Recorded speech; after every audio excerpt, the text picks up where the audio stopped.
movements or something, but he never came back. And so you decided to go out and fetch him. And so 2 days on the road brought you to the inn at like just before dusk, and there was a two-masted Chelish patrol ship, the Witchfire, that was docked behind it. And it was the black ship that had the painted green flames on the gunwales. And there were red and black tents that lined the riverbank just behind the inn. And the crew seemed to be very light at the moment. There was only three sitting around the camp and a couple more that were on the top deck of the ship.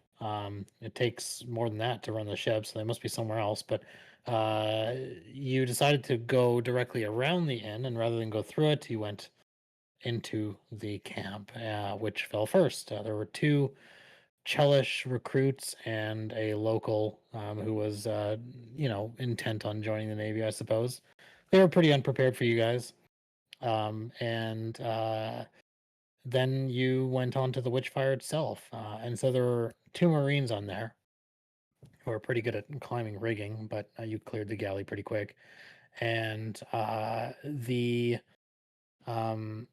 the captain's quarters was up there as well. And when you went in, you saw that Captain Lamperia Bane was stood by Rockrag's chair, and he was kind of bound to it with a devil near her shoulder.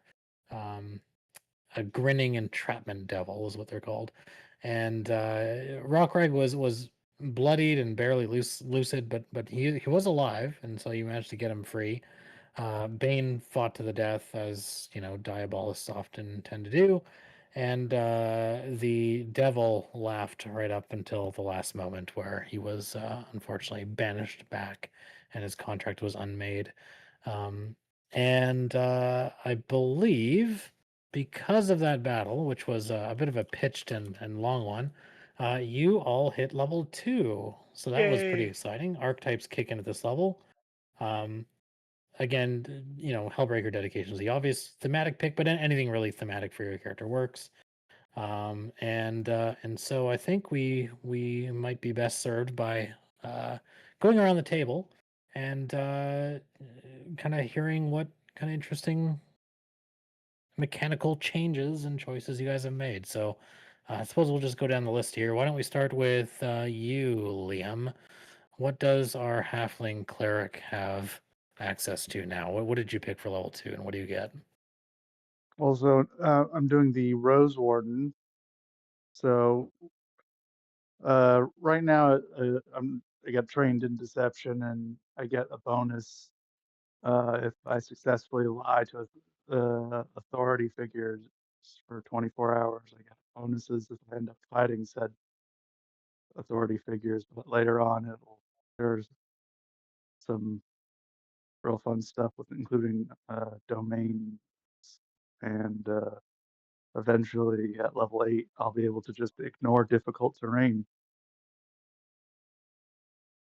Rose Warden dedication. Yeah, this is one of the newer ones that came out recently with Yeah, Hellfire Dispatches. Very exciting stuff. A lot of people are looking into this one. All right, yeah, it's very cool. tied into the fact that he's a cleric of Milani. Is it Milani or Milani? I don't actually Milani, I know. think, is some common Milani. pronunciation, but Milani, okay. could be whatever you like, really. Uh, Follower of the Everbloom, as she's often known. Yeah. All right, cool. So that's your archetype. What did you get for being a cleric? Oh, now uh, my heals harm any that have the unholy trait. I've got divine castigation. My deity's grace doesn't extend to my sworn enemies. You can add holy or unholy trait to harm or heal. Investigate That damage. is actually pretty useful because certain unholy creatures are vulnerable to holy damage. So, yeah, so you can add holy, you add your holy or unholy trait to it. Yeah, okay, that makes sense because you're a holy caster. Yeah. Yeah. Yeah. Interesting. And it deals spirit damage when used this way. Could be very useful. Could be very useful. And then yeah, it looks like you haven't picked your skill feat yet, so don't Yeah, forget that's the that what. as well. Yeah, no, that's what I'm in the middle of trying to do. Pick the skill feat because I'm looking on Path Builder because it filters out which ones that I actually am eligible for. Yeah, it's pretty useful. Okay, cool. And don't forget there's also skill feats in the Feats Plus PDF, unless you've imported that into Path Builder already. There's actually quite a few of them in there, so that might be worth I looking at. didn't know. I didn't know you could do that. Yeah, so in the resources for you channel, just above this one that you're in now in Discord, there is a PDF somewhere. Where did I put it? Did I not I've done it. give that I've one? downloaded. So There I is have a a feeling Claire. that Oh no, my there stream there's is the gonna look feats. Oh, I guess I a just little completely bad tonight forgot. because I Feats right before Plus. the game, Well, egg on my face. something Let me happened amend and that I'm in because quite a that bit is of a pain. great resource But I'm actually. dedicated to the game, so I'm gonna play anyway. Here we go. But probably be a lot of I'll grimaces and tag everyone in case stuff the channel tonight. got lost. There we go. Feats Plus. So this another Team Plus document, largely inspired by the fact that the skill feats in Pathfinder are generally a little lackluster. Like there's a handful of like must-haves, and then the rest are just kind of like super duper situational and not that exciting. So Yeah, they added skill feats for pretty much um everything here. They also added skill feats specifically for lore, which is kind of interesting. Uh, and they have like some teamwork and triumph feats. Triumph feats happen if you defeat an enemy, and teamwork feats require two people to work together. And it's interesting stuff. So take a look at that. absolutely. Because this was kind of like I've been looking at the the skill feats, and I'm like, oh man, none of these are all incredibly situational. Like if I like highly dependent on whether or not like I crit fail or crit succeed, and Yes, yes, and there's a like builder import for it as well. I mean, if you, I think it only works if you have the paid version of Path Builder, but I, I do. it filters it and everything, which is quite nice. Oh, very good.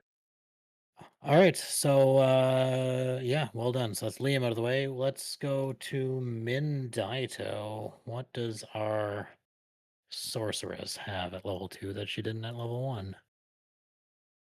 Went after some pretty safe picks. Picked up the medic dedication and some assurance with medicine to make sure I can get that to land. Now, were you bullied into this, or did you pick it of your own free will? A little bit of A, a little bit of B. I don't have to roll dice from a medicine check anymore, so that's always a plus. Oh, yeah, yeah. And the less times I have to roll dice, the better. You don't have to go up and crit fail and kill someone when you're trying to stabilize them or something. As funny as that would be. It But has happened. yeah, I decided to pick up a widen spell for my class feat so I can get a little more AoE off of the impregnating. Oh, not the most common meta magic feat to take, or I guess they call them spell shapes now, excuse me. Yeah, Yeah, interesting. Very few people have taken this one, but I think it's kind of underused, so very nice. I use the hell out of nice that Uh, on my wizard in a nice different game. yeah. Especially if you have the ability to bend spells around allies and things so they don't get hit. That's an amazing Yeah. use of widen spell. Okay. And then you got access to a new spell at level up. Do you want to show that off, or do you want to just leave it until it's? I mean, it'll become obvious pretty quickly. I picked up Alarm. Oh, Oh, yeah. perfect. Campsite save. Where's our little campsite document? I'll add that to He's there. not telling the truth. He just yells a lot now. Uh, Get up, get up, get up, get up, get up. Just There we pretend. go. Min may or may not cast alarm. I'll put that in our preparation document. Okay, perfect. Well done. We also have Nateris Uruk. What does our orc magus have to offer now? So Nateris Uruk is following in the same direction as some others, with Rose Warden uh, deciding to go all in on the Hellbreakers. He became a Rose Warden, and as part of that, I already had Deception and Stealth up, so Stealth jumped up to Expert. Ooh. So I am an expert now at Stealth. So we can Uh, follow you. Come follow Yeah. me, and Sneaky then maggots. I'll leave you out in the dust. No. So skill feat, seeing that we've already seen our first devil and we're dealing with Cheliax, I have an additional lore called Devil Lore. So I'll be able to tell what those things are and how to defeat them a little better. My attribute bump was in intelligence, so that added occultism as an additional skill, so identification works out a little better. And then Joan Tune is a language. Jotun. Spell wise, I added interposing earth and tailwind, which I can't wait till next level on tailwind so that I get 8 hours of it. Because that's yeah. going to help. Yeah, because I'm going to The most add 10. common wand in the game. Yep. Yep. Well, and the cool part about that is that my jumps now are going to be my dimensional assault is going to gain an extra 5 feet. So I'll get a little more range on that. And then I add expensive spell strike. And with that, I swapped out one of my cantrips to caustic blast so that it has a area of effect. So I could do a spell strike that has a little bit of an area to it.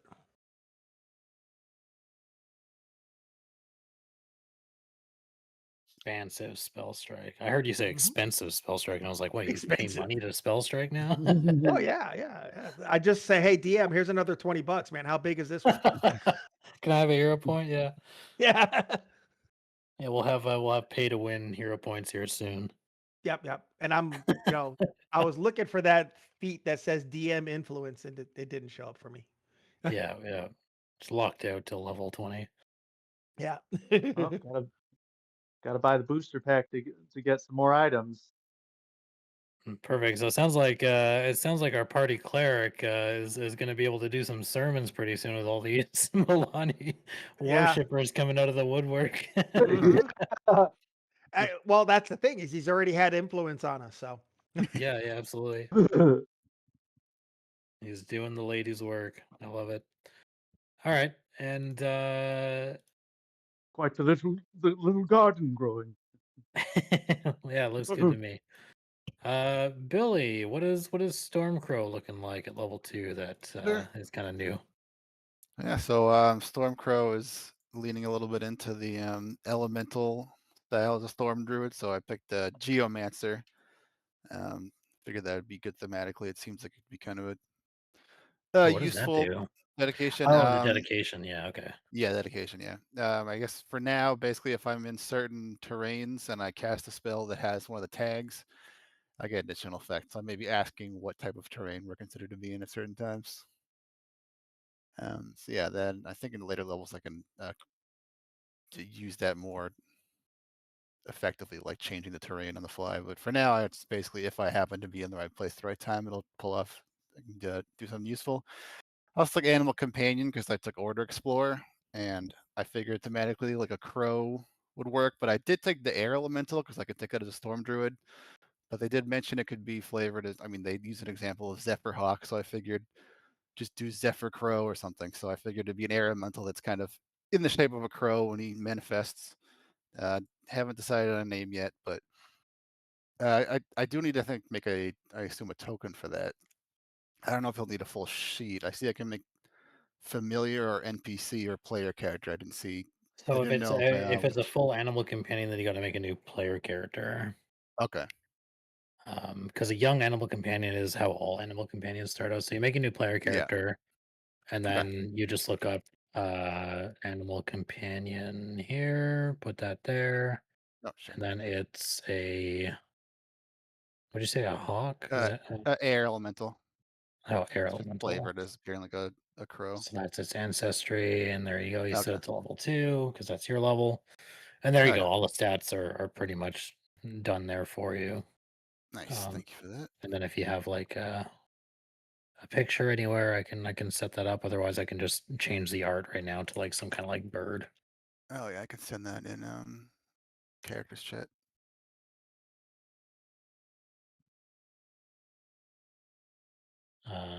Terror bird. Some interesting birds there, but okay, you can change the name and everything there. Okay, cool. And yeah, feel free to poke whenever about what kind of terrain we're in. It should probably be pretty obvious what kind of terrain we're in, but if you're Yeah. not sure, just ask. Sounds good. Druid in other games is always asking how high the ceiling is in 5th edition, if anybody's played that. And now we got druids asking what terrain we're in. It's Yeah. because they're always casting that, what's that, call lightning or whatever? They can only do it if there's an 80-foot clearance. Oh, Yeah. yeah, true. How high is the ceiling in this room? All right, perfect. And we, of course, also have Varen Ashmark. What's our noble guardian looking like for level 2? Well, so first he picked up Shielding Taunt so that he can actually have an action to himself on occasion, which means he'll be switching back to using the shield a lot more. The other reason he'll be switching to using the shield a lot more is because he took the Cavalier dedication. So he will be using shield and lance as often as possible. You're not, though. At level 4, he will also be a Rose Warden. So I'm coming for you guys. Nice. And then for his skill feat, he took multilingual, so he can speak Diabolic and Necral, thus communicating with every major player in the game, I hope. We are going to be such a happy Rose Warden family. Perfect. All right. Well, with the captain defeated and the devil gone, smoke from Bane's spent ritualistic shoulders kind of curls along the ship's lacquered beams, and I'll move us back to the scene of the crime.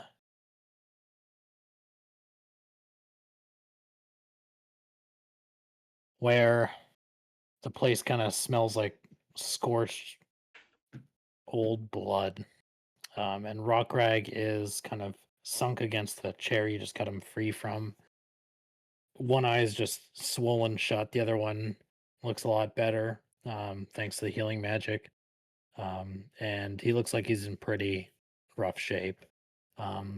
There's no sound of any reinforcements coming. The only real sound is the ship kind of creaking as water slaps against the hull, and somewhere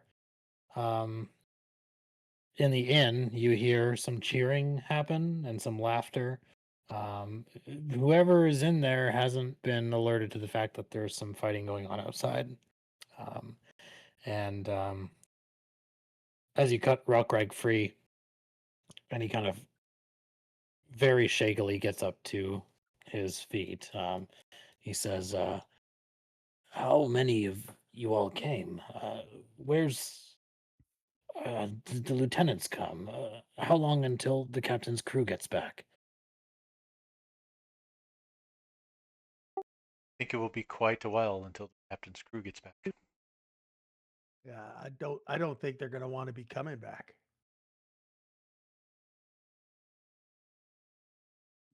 Most of the few ran off. Oh. Well, she had a full complement. There were about 14 Marines on this ship before they landed. They're out there somewhere, probably doing to farmers what she was doing to me. They'll come back at some point, and we should probably not be here when they do. It might be Maybe we best don't for us want to the hit the ship to road. be here either. We should definitely repurpose the ship for our needs. Well, I guess we would need somebody to sail it, huh? And I'm no sailor. I don't know how to operate the ship, but it's a big boat. We'll need a crew. Well, we know someone who can captain it. About that. I don't think there's much chance of them getting them here in time. No. I think it's best that the ship doesn't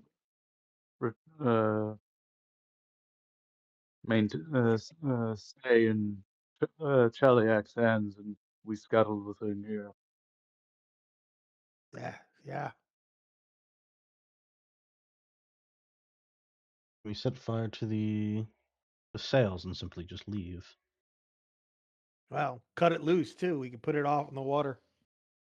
But I don't have any sailing capabilities, so it's not like I'm going to be moving it. I don't imagine any of us do. No, I'm not particularly trained in that sort of thing. It could be limped downriver with the current, probably, but as I said, I'm not a sailor. I don't even know the first thing of how to even get this thing moving.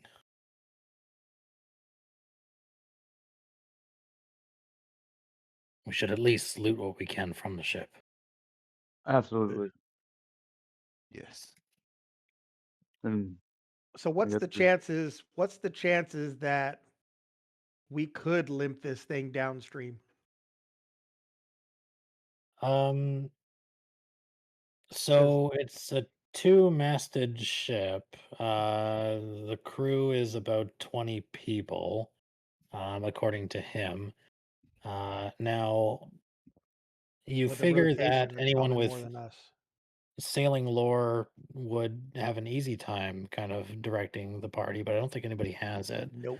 And so it might be difficult for a crew this small to get it moving in the right direction, but pushing it just off the shore and getting it kind of just floating down river is a lot easier than properly sailing it. Granted, you might run into rocks or something along the way, but whether that's a concern of yours or not is entirely up to you. So so And you would there also was be sailing a Chelish ship, flying Chelish colors down a Chelish river past Chelish towns and yeah, stuff. So Probably fine. yeah, they won't bother us, and that'll get us. I mean, that gives us an opportunity to get a ship that that the Hellbreakers could use. Yeah, but the off chance we pass another Chelix Navy ship, we'll be in a lot of trouble. There's a lot of it is a uniforms very in. recognizable ship. Yeah, but there's also a lot of uniforms on this ship. I'm good either way. I mean, I'm just saying we have somebody back there that knows how to sail. 3 days from here. Hmm. Look at Well, the and this river does it pass by the city? Uh, well, it's the main Canerica River, so it would pass by Yeah. Sarangallo. Yeah, so it'll go by Sarangallo. I mean, if we don't take it, we definitely need to scuttle it. We loot it, set it aflame, cut it loose, and just let it sink in the river. Well, I Rockride kind can of likes cut that down the. idea, like taking anything you can from the ship, any weapons, anything, and then just set the ship on fire before the crew gets back. If they manage to save it in time, it's kind of up to fate at that point. But Yeah. Well, plus if there's that large of a crew and we all suck at sailing, they may catch up faster to us. Absolutely. So Well, I have some oil, so what I can do, I can use I can cut down the sails using slashing gust to just cut down all of the like key ropes or whatever to get that down and then set it on fire before we leave. And then you all can check the ship for anything useful before. yep. I don't remember. I don't think we brought our. Did we bring our wagon with us this time? Yeah. So we could load the wagon up. Yeah, because we waited till morning, or dawn. That's right. And we stocked up on supplies and stuff. So I Yeah. imagine we got our horse and wagon with us then. So that lets us carry quite a bit back. That's extra supplies for the Hellbreakers too. Yeah. Speaking of which, I'm gonna take a look at what the captain's got, because that was one body I wasn't able to look at in time. Yeah, so you can double click her token so you can know what she has on her. So she's got a rapier, a heavy crossbow, kind of leaning against her bed, uh, studded leather armor, but it's fashioned in the navy captain sort of fashion. Are you guys looking at Uh, the ship or right now, or Yeah, because I'm looking at the start Yeah, we're screen on the still. start screen right now. oh, I thought you guys had. Sorry, yeah? I'm just sitting I was here on gonna my say, own. man, where's the I captain? was I don't like, see the captain. Someone just said something earlier. I thought you guys were over here, just chilling. We were Um, using our imagination. Exactly. All right. but yeah, Well, you can double click dead tokens to loot their stuff. I did not There's realize things on that. her desk for Oh yeah, sure. I've been doing it. Oh, I've been doing it. If you guys look at the party inventory, there's On her desk is some interesting little trinkets. All in all, it's stuff that would be worth somewhere between 30 and 40 gold. There's also a couple sets of manacles on there, and one of the trinkets on the desk is not a trinket at all. It's actually what looks like some kind of strange talisman. It's like a chopped off talon of a bird, and it's wrapped around. There's like some sinew wrapping around it. It looks very macabre compared to all the other little things. It might be Bird worth beak looking thing. at. I will reveal those here. Can I study it? I'd You first certainly like can. Here you go.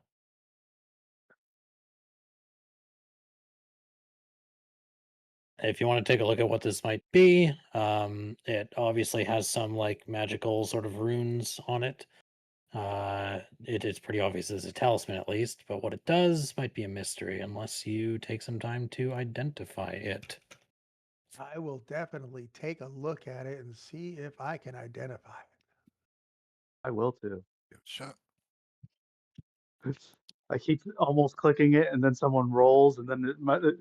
it jumps. It's gone. Comes It's away on gone. you. Okay, Liam, Stormcrow, you're unsure what it is. Stormcrow, you would at least know from your druidic training that this doesn't actually come from a bird in the traditional sense. It's actually from a harpy. Hmm. And the terrace, you would know its magical value as you critically succeeded. Well done. Oh, nice. Nice. Oh, This is a harpy's talon, and here's how it could be useful to you. It hangs off a weapon, and when you activate it as a free action as part of a strike, the weapon deals persistent bleed damage equal to the number of weapon damage dice. So typically this would be 1, but if you had a strike rune, it'd be 2. Or you use like a heavy strike with 2 action strike for extra damage dice, it would do 2. That kind of thing. If it's a crit success, it's twice the number of weapon damage dice. Cool.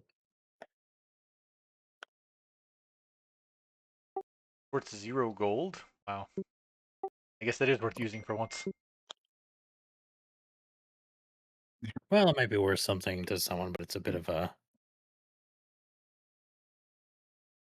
I guess, unfashionable talisman to have since it just rends and deals pain, but you might be able to sell it if you really want.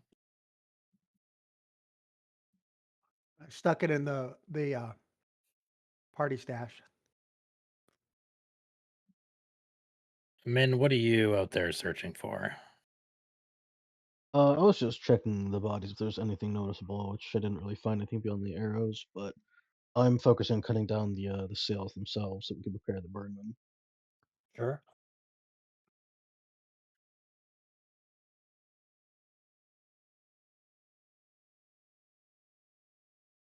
So that's what's on the top deck and in the captain's quarters. There's also a journal on her desk as well. There's no item for it, but I imagine you can kind of flip through it and kind of see Yeah. what it See what says. see what they've been doing. Especially since I know that they recently were in town. Yeah. So let's see here. The book itself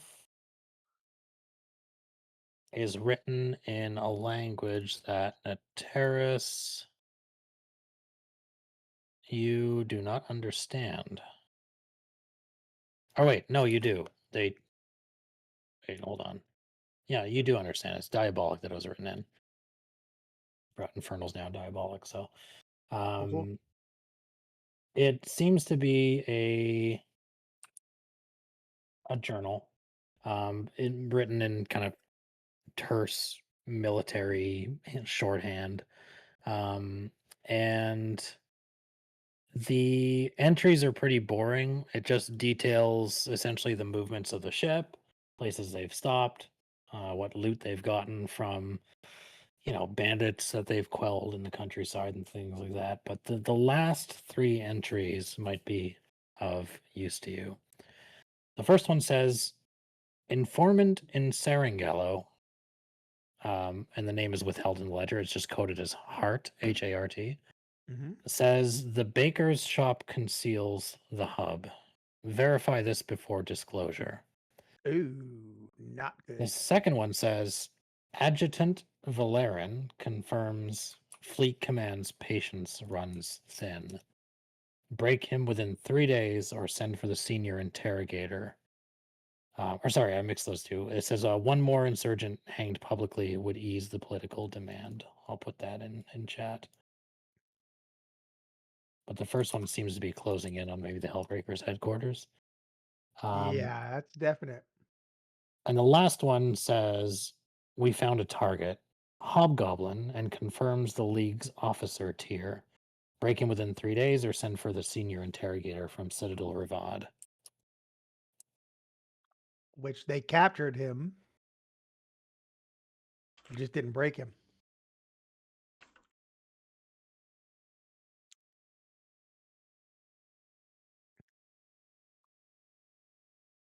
I show it to the rest of the group, especially say, hey, it looks like they knew about you, and they're closing in on the bakery.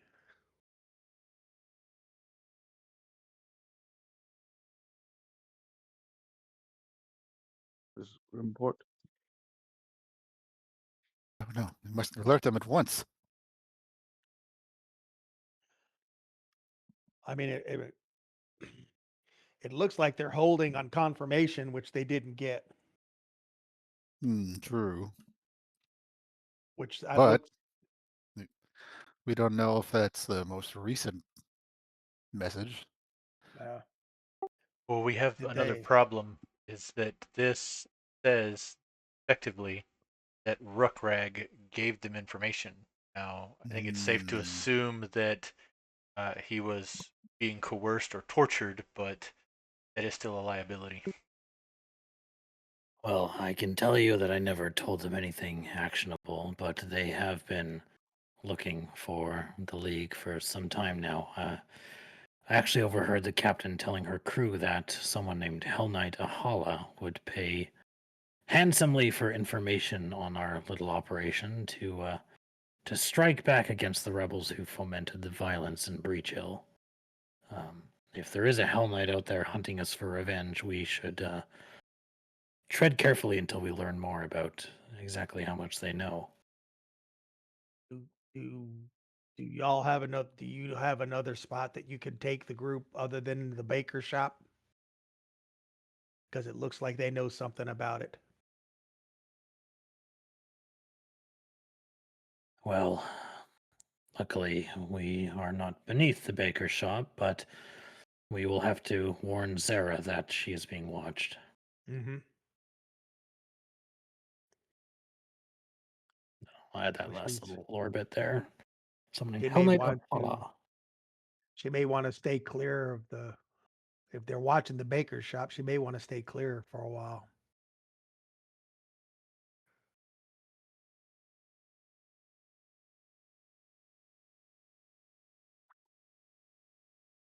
I assume by this point, Min's probably collected the sails and probably dried off some wood to set kindling for it all. Sure. Oh, by the way, I did find a skill feat that was that I think fits the bill. One of the new ones that you where it's liturgical performance. I can actually use my religion instead of performance, and I take a -1 to that roll because it's a religion check.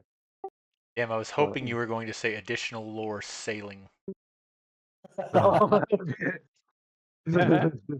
happen to know all about sailing. Wait a second. Wait a second. I forgot. I know all about sailing. It's too late. He's already cut all the sails down. Yeah, no. I'm gonna Oh yeah, I'm gonna -1 start looking circumstance below if the deck. audience doesn't like your religion, and +1 if they do. Very nice. Yeah, I thought that I saw that and I was like, ooh, that is perfect because also that's a much better roll for me. So can I do an underworld lore check to see if I know anything about Hell Knight Ahala? Ooh, can I do a warfare? Yeah, you guys can roll Okay. secret checks.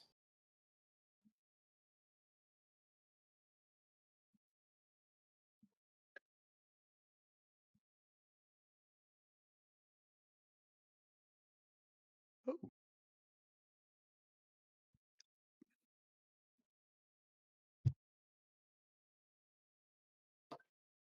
Okay. I want to Terrace. That's not a secret roll. You can see it, and I can see it. It's blind jam roll that you want to do, not secret. Or That's not the one. not GM roll. Yeah. Okay, let's see. So yeah, so both you and Liam would know something, very little about Hell Knight Ahala. There isn't really much to find yet. Ahala is the name of a minor Chelish merchant family surname from Egorian. It's like not nobility, but notable enough that you would have heard of it. So these people have money is basically all you know. But there's no record that you remember of a Hell Knight with that name. So if there is an Hala in Hell Knight roles, they must be either too junior to be in the publicly known registers, or they just haven't really done anything notable that you would have heard of. It's probably not somebody who fought on Hell Knight Hill.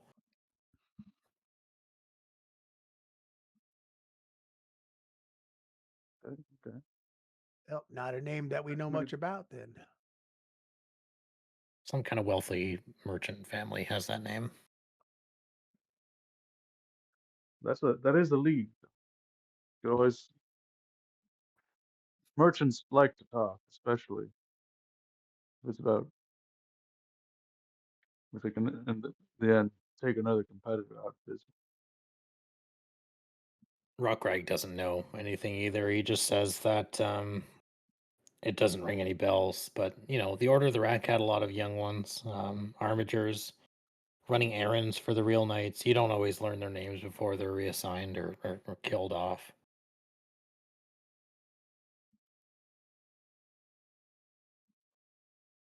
Whereabouts is to go below decks? Would it be like here or is it like over here? Yeah, Or- there's like some hidden staircase there. Do you want to go down below deck? Yeah, definitely. Okay, so you go check down. And the ship is actually mostly free of anything you could take out of here, with one exception. Um, there is down in um, an area below the staircase. There's a locked door that you could either pick or crack open. It doesn't really matter.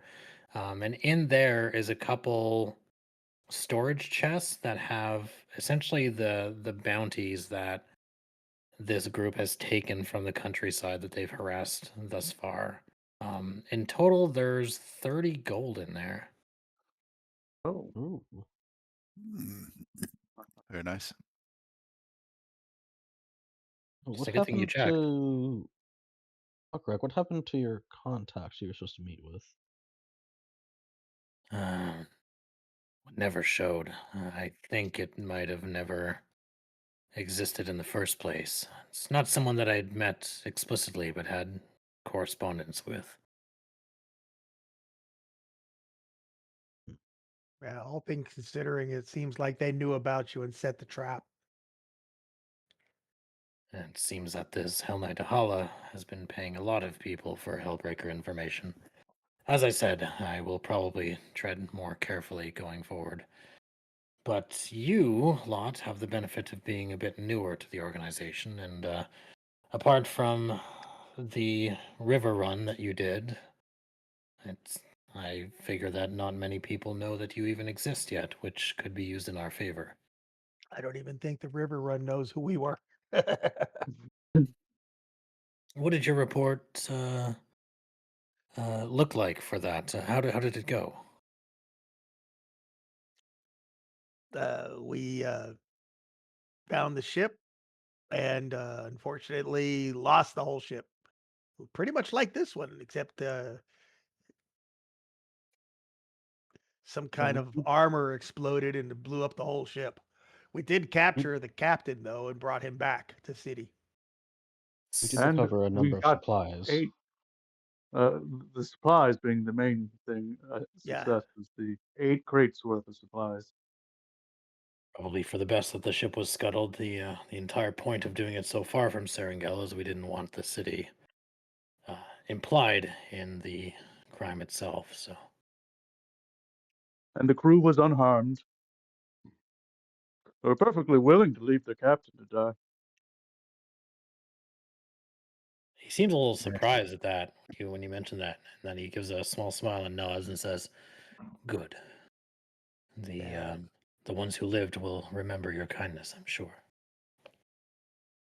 Yes, one even gave us a rather fine bottle. Of porridge. It may be best if we Bottle continue this porridge, yum. conversation on the way home. Yeah, I think it's time that There, if we've gotten everything off the ship, we don't want to be here when they come back. Yeah, you can do another cursory look over the ship, make sure you've looted everything of value, which you have by now.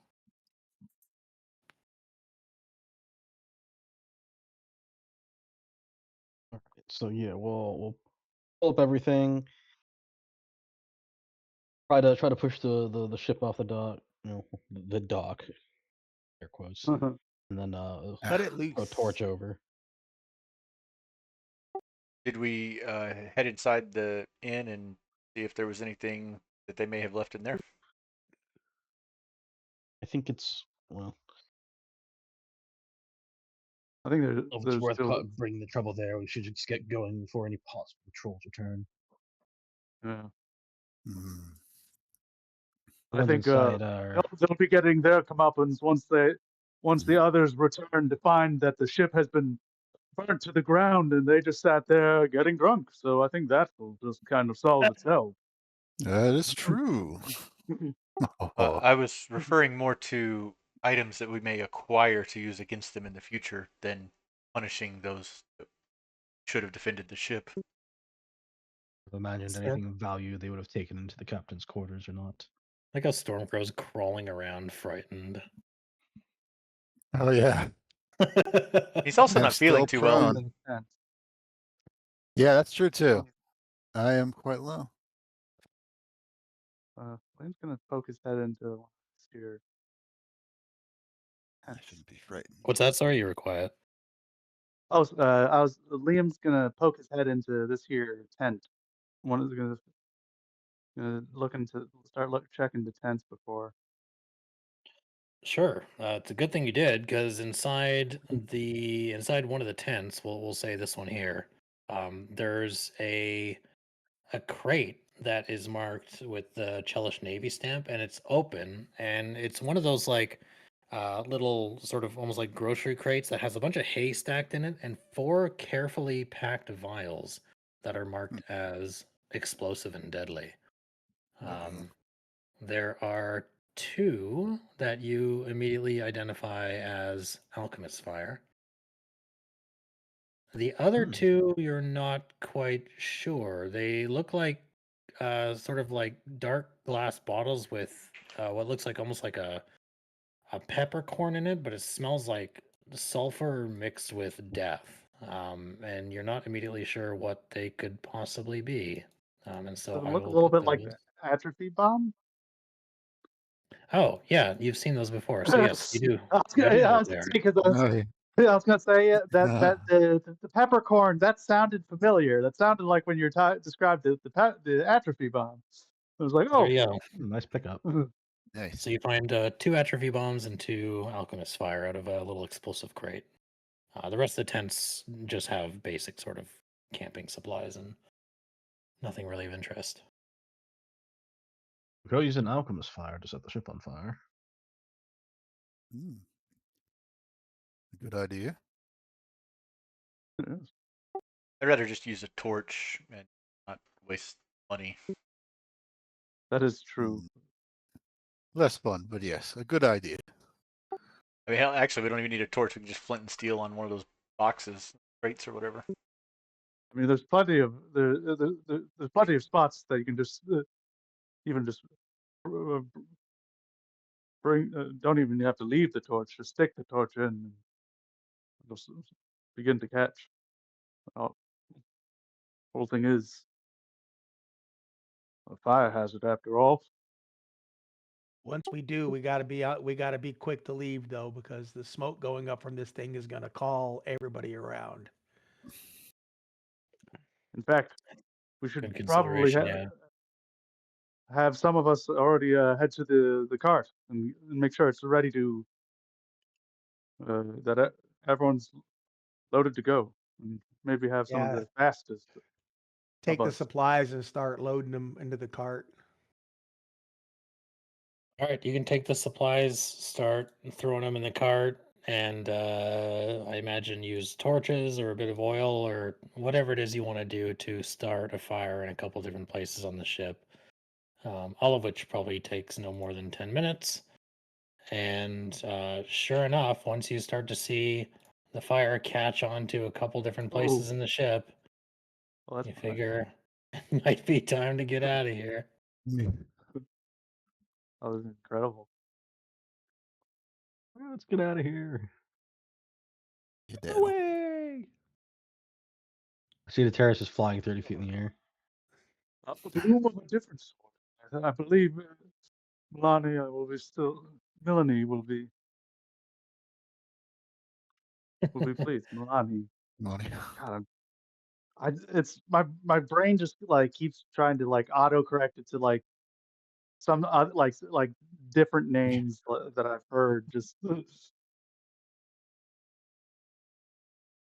All right, and off into the countryside you go.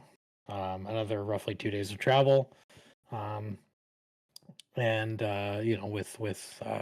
with rock rag and whatever supplies you've salvaged. The river road runs south along the Canerica, and gray water to your left, farm fields to your right. There's not much to really talk about. It's just um, the autumn sort of breeze has stripped all the poplar trees almost bare. The mist on the water has a kind of a mineral smell, and when the water spout inn is out of sight, Rock Rag kind of catches up to the middle of the group. He doesn't complain at all, but he also hasn't said anything in about an hour after you leave. Every so often, his good eye kind of sweeps the tree line, and he almost acts like he sees something in there, and then it comes back to the road. And he doesn't seem like he's paranoid, but he's definitely keeping an eye out for danger. And after about another couple hours of travel, he um, opens up a bit more and starts talking amongst the group. And he says, "You asked earlier about my contact. This was someone that I'd worked with before. Never met them in person, but he had a cousin, he said, in Elidir, who needed a favor, or so he said, and I said I'd consider it.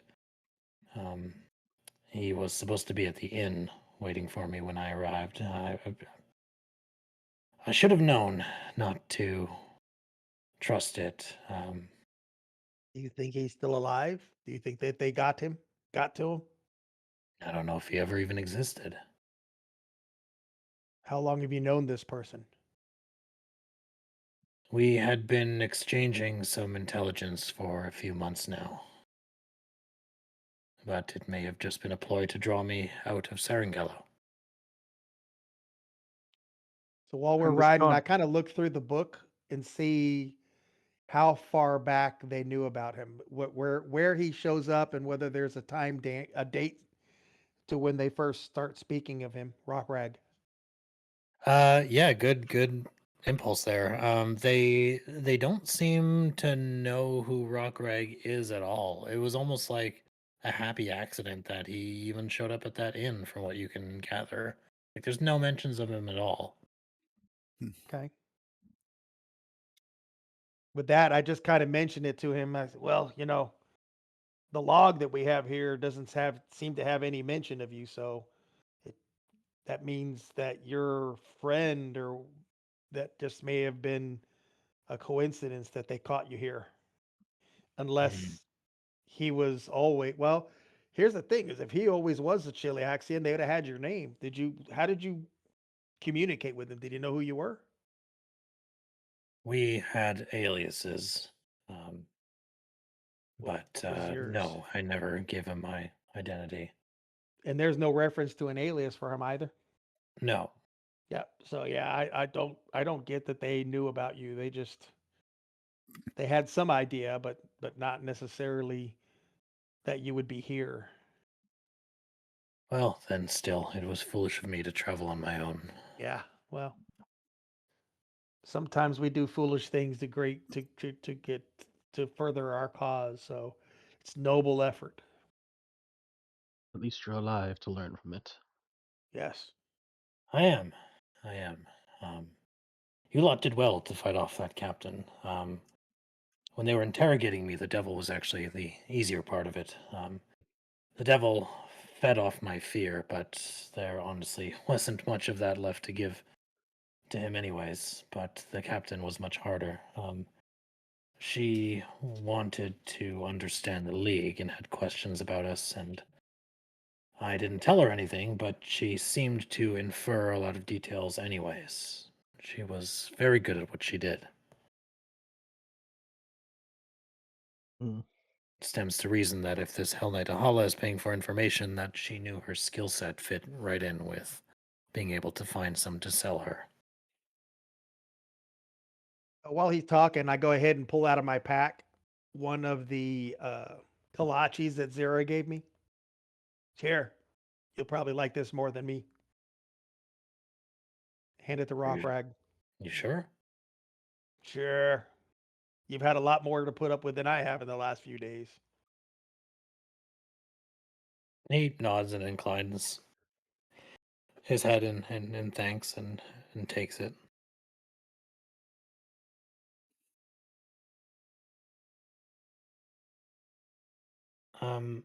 So should we look further into this acquaintance of yours? I mean- will put it on the back burner for now. Well, we're here to help. Thank you. I appreciate that. As you're traveling, the villages that you pass by, the farmsteads and whatnot, you all see that notice that's posted by Headvend, offering information for the Hellbreakers and people who would fight against the true queen of Isger and Cheliax. But most people don't pay you much mind. A lot of people kind of travel along the river road, and you don't look particularly that different, apart from being a little beat up. But you find a spot to camp out, nice little kind of nook off the side of the road, little copse of trees to kind of hide behind. And let's see, why don't we have Liam? Why don't you roll me a d5 real quick? Okay, let's see.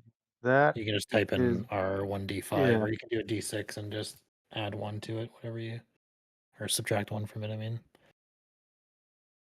I'm getting a 7 on my D5.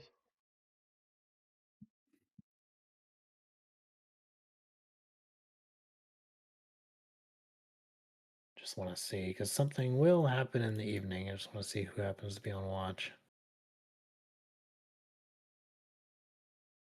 I would say Or if you can figure out if anybody else wants to just roll a d5 real quick.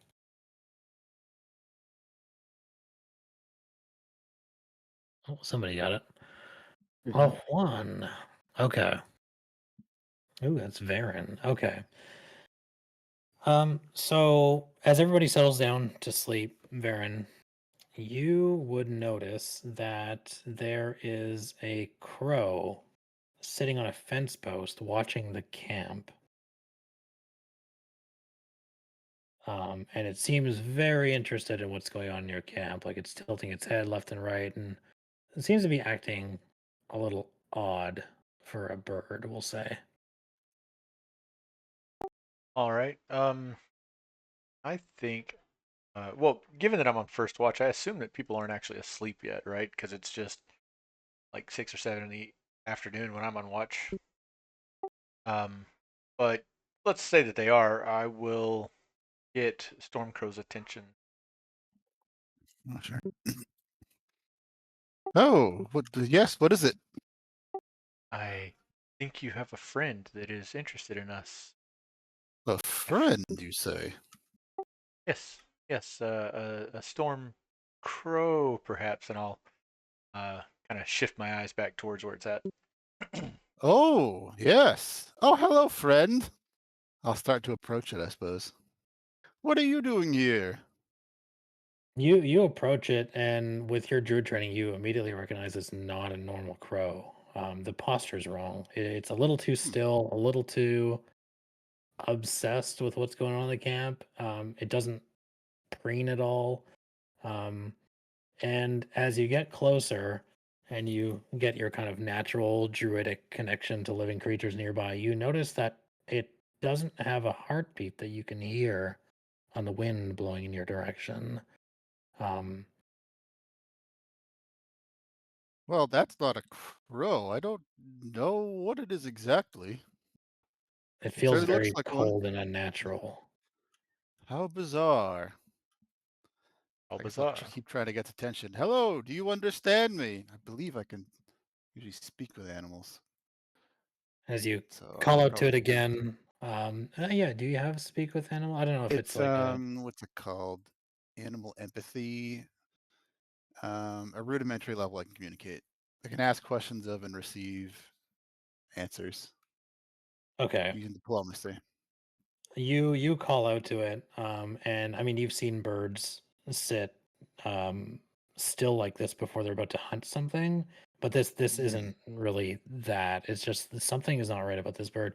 And when you call out to it and into a language that it would understand, it just crows its head back and lifts off the fence post and starts to flutter away. Oh, huh. I guess I would probably just let it. I would tell everyone, it's leaving. That thing, I don't know if I trust it. But you do get the sense that you're being watched. Yeah. If I were a gambling man, I'd bet we're being watched by something. Well, it seems that perhaps next time we get Nateris to try to handle it the permanent way. Yes, that's fine. If it was a regular crow, I'd have an issue with that, but I don't know what that thing is, so I don't care. Buckrug, is that something that you've heard of before? Using creatures to spy. He narrows his eyes when you mention that it could have been a spy of some kind, and He says that there are certain witches and things like that that he's heard of that use little animal companions as messengers and spies and things like that. Um, but he kind of just puts it and files in the back of his head and says that he's not aware of any, like by name or anything like that. But it's possible that we've drawn some attention.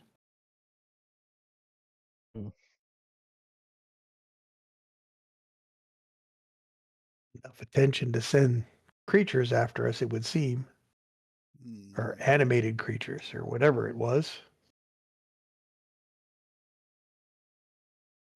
Yes. We just may want to be a little more careful about covering our tracks or making our way home at faster pace if possible.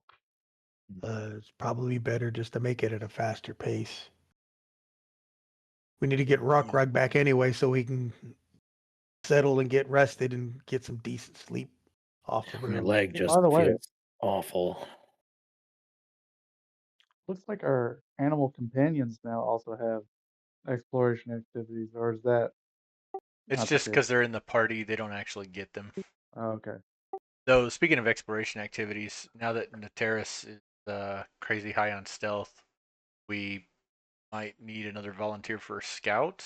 I could do it if I drop defend, but I think defend is probably good for the party. Where can one see what the exploration activities that you can do, If you or do you have go to your or is it? actions, Oh, I think I actually have. yeah, if you go to your actions tab and then the exploration sub tab, click on the magnifying glass and it will give you all the options. All right. See, where's the scout? What's stealth? What? I was told there's a way to narrow it down to only the basic core actions instead of all the crap that's from like Kingmaker has put out fires, or well, this one probably does too, things like that. But yeah, there's only like 10 or 12 of them that normally you would ever use. You could try that link too. It kind of lists them and summarizes them a little bit. Okay.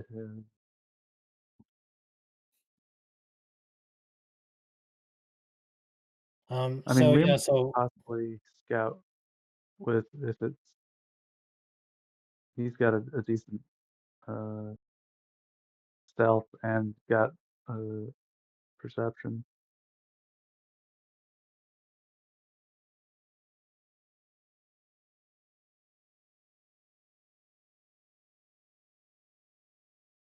there you go. Having someone scout is handy for sure. I suppose Rock Reg, since you kind of stirred him awake to ask him with a crow,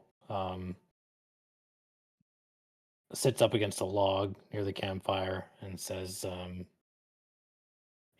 don't think I actually thanked you properly for coming to rescue me. I realize I don't actually really know any of you yet. I mean, not really. I know you came to rescue me, possibly against better judgment, and that counts a great deal. But tomorrow we're gonna make it back to Sarangallo into our room full of Hellbreakers, and if Alceo and Phoebe are there, I'll be vouching for you, of course, and I'd like to know exactly who I'm vouching for. Um, if you'll permit me, I'd like to ask each of you a question and maybe learn a bit more about the Hellbreakers I'm commanding here. Yeah, of course. Nothing to hide here. He'll start with Varen, and he studies you for a minute and says, House Emberhold. Now, I've heard that name. Minor nobility in southern Isger, if I'm not mistaken. That is correct. You've been raised to believe in order, then. We are insurgents. We are the chaos that would be antithetical to a knight that takes on oaths of order and whatnot. What exactly made a knight of your house decide that we were the right kind of people to back?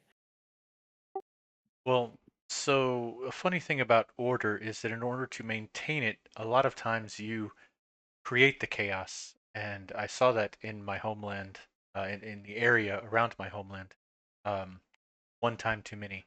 And while there will be temporary chaos for us to tread this path, I believe that it will eventually lead to much more order than I have ever seen in my life. Through chaos, order. Unfortunate, but true. I understand. He turns to Mindy and says, you're the one I know least about, actually. You're a long way from Goka, Fire Lady.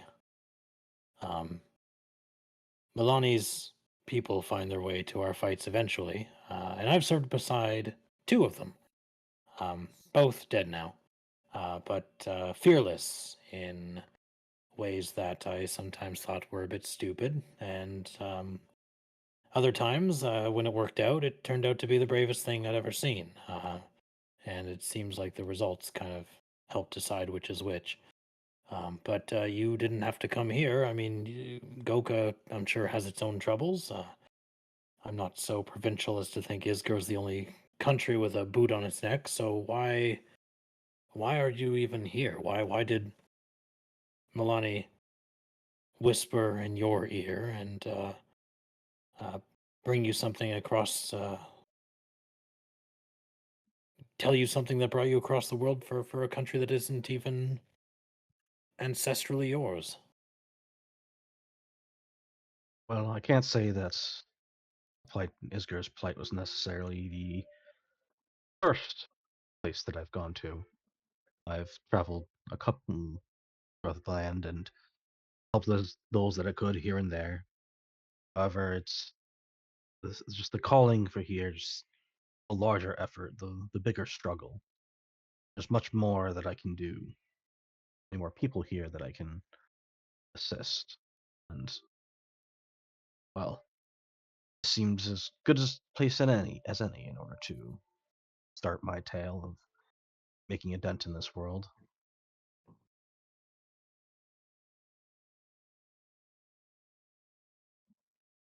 And you still feel like you chose the right fight to back then?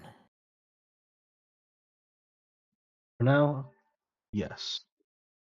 This is what I chose for putting forth my effort. This is where I will do all that I can. And whether or not I succeed is what we are doing.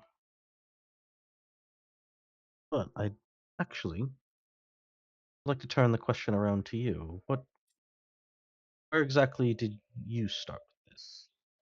Were you always a citizen? What is your story? He hefts himself up a little further up on the log, kind of hisses a bit as his knee kind of bends in a weird way. Um, well, obviously you know about the Goblin Blood Wars and how that shaped Isgar, no doubt. Yes. I guess it was a terrible time. It is. I'm hoping that getting Isgar out from Chelish rule will help Isgar heal. I love this land and the people in it. I have no real ties to my people as a nationalist, so to speak. Um, I know that many are still prejudiced against the goblins since the wars, but I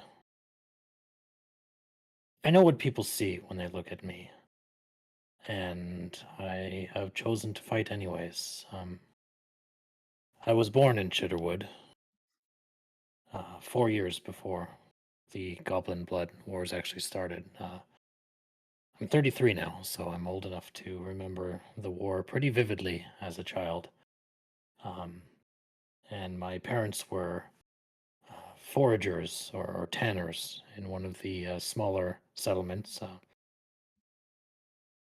My mother taught me to read Taldane, and that was a rare skill for a hobgoblin. And she insisted on it because the humans write their laws and pretend we can't read them in that language. And my father was a craftsman. He made leather, boots, and belts and whatnot, but he never made weapons. So I never really came from a war band. And when the war started, I was only 4 years old, and my father never joined it, but many from my community did. And I watched the wood burn around me. When the militia came, the Isgari Slayers, I was 8 by that time, and my mother didn't get away. Neither did my father. And the one thing I remember about that night is that I survived because my father shoved me into this hide backpack that he had made and told me to be still.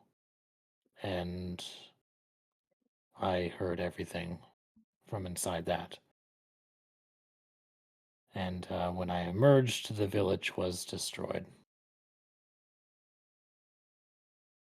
I took some work with caravan guards, a mercenary league in Druma for some contracts. But that is when I met Alceo and Phoebe. Um, Oddly enough, that tavern that we left is where I met them. They brought me dinner, and we argued for 6 hours.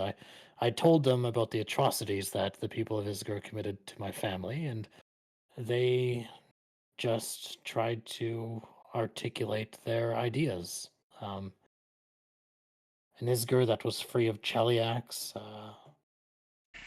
a world where these wars wouldn't happen anymore, and I realized then that not all the people who were fighting in that war were necessarily fighting on the same side. Um, and so after a very long day, I asked them if this league that they were imagining it would have room in it for goblinoids who believed in this vision of peace that they saw. And Alceo said yes, and Phoebe swore me in on her sword. And I've been with them ever since. I was actually the third person to swear the Hellbreaker Oath.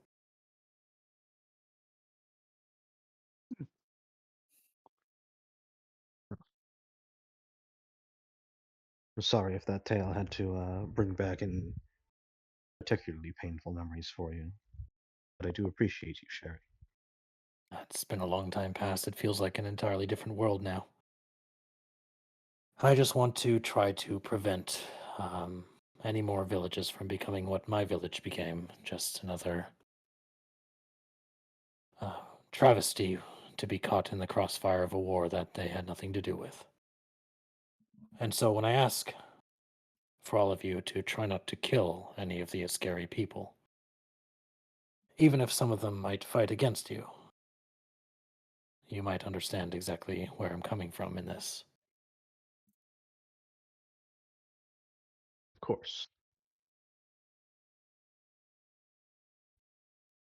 Indeed.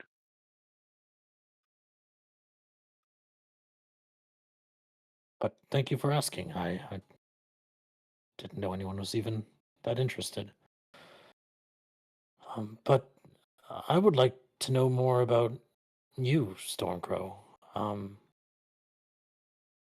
My people came through Isgir fighting, of course, but yours were here when we first arrived and will be here when we're gone if the Reclaimers have their way.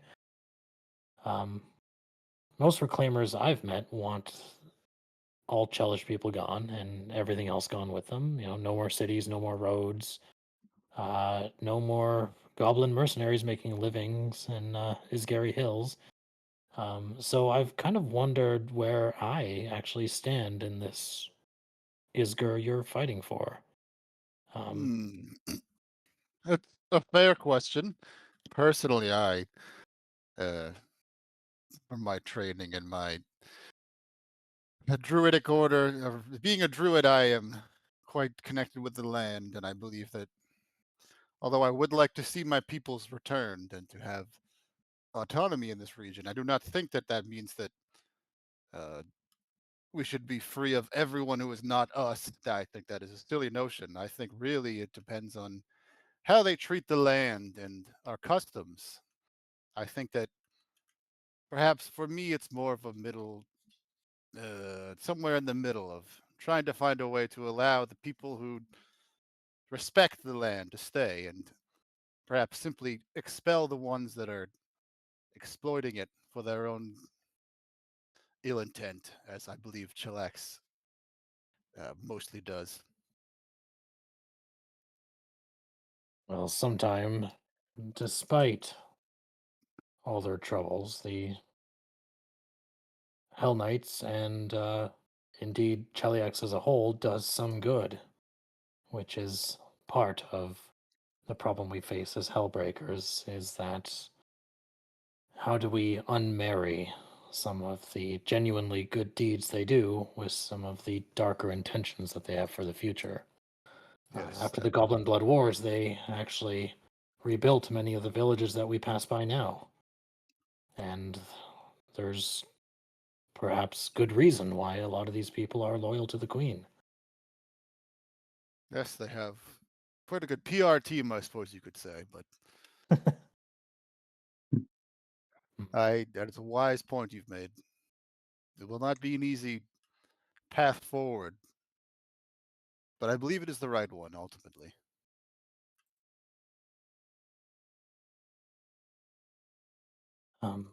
What about you, Nateris? I'm not even sure I know exactly what you do. I mean, I've fought beside orcs all my life, and I've fought beside Nephilim before too, a few, but uh, never one who wields magic in the way that you do, jumping from shadow to shadow and seeming delighted in the magic that you wield. So, what is exactly so funny? What what is the joke here? I guess the joke is it's a found book that I just happen to be able to read. Pull up my spell book and show it to him, and you can see it's tattered and burned and it's written in. And I'm like, I just happen to have a knack for it. Found this on the streets after taking it off a body. I was able to read it and learn from it.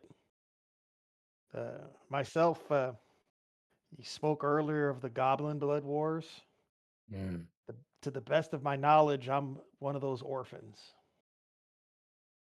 Grew up on the streets, hiding, keeping out of the way.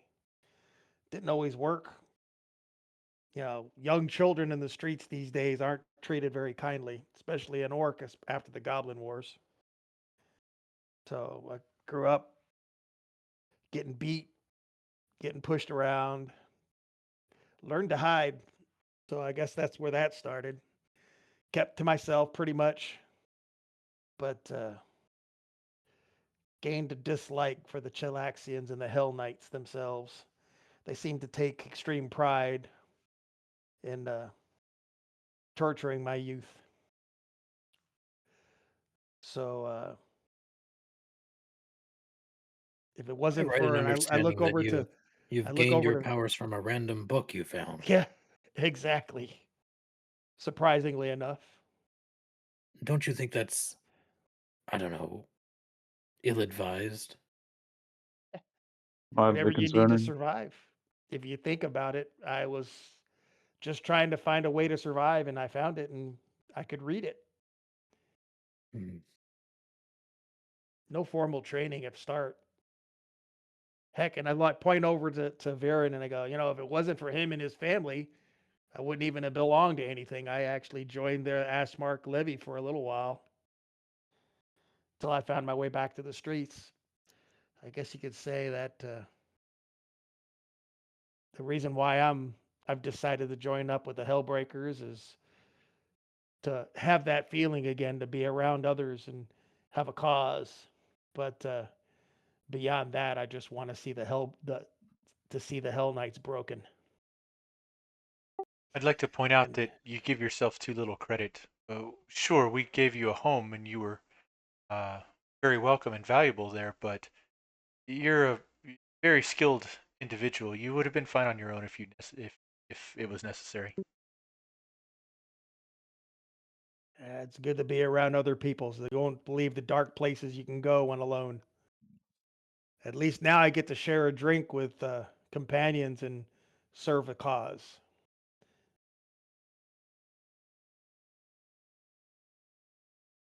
Finally, he looks over to Liam, who he's saved for last, and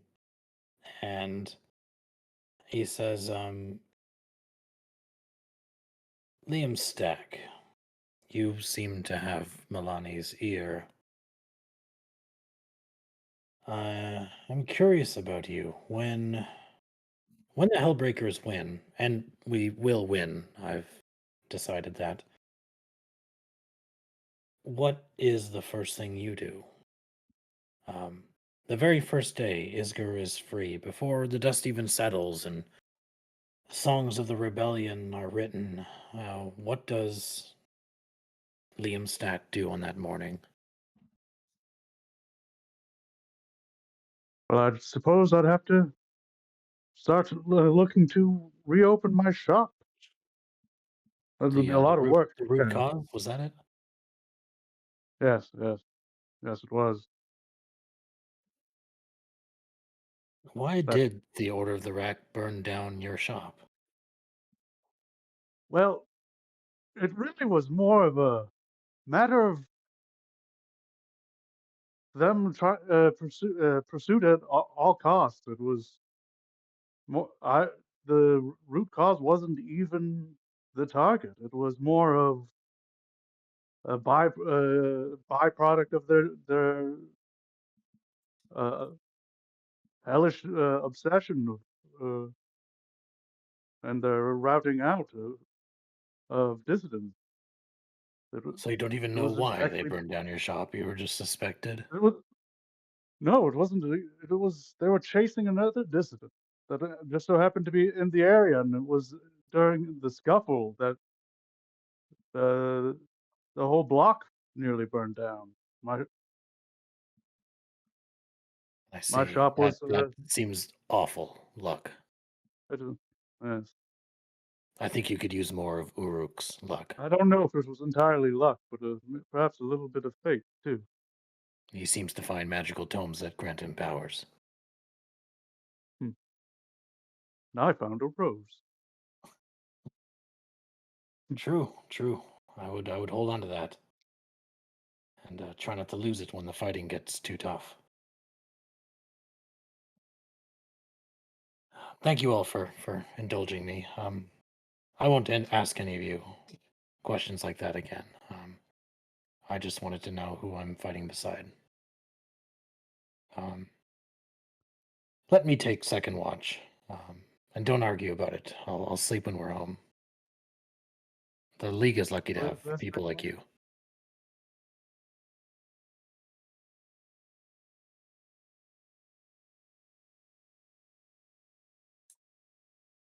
Well, thank you. Stay cautious. Who is it that And has with second? that, everybody can rest. Nice. Normally it would be you, Liam.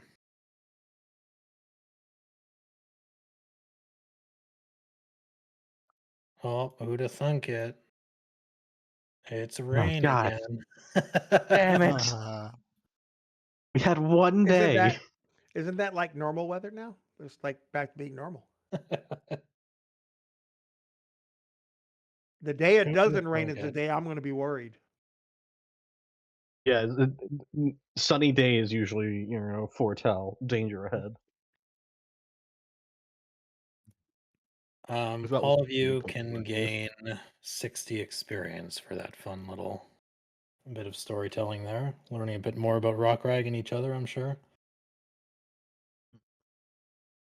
So we should be at 70, right? 70 total, yes.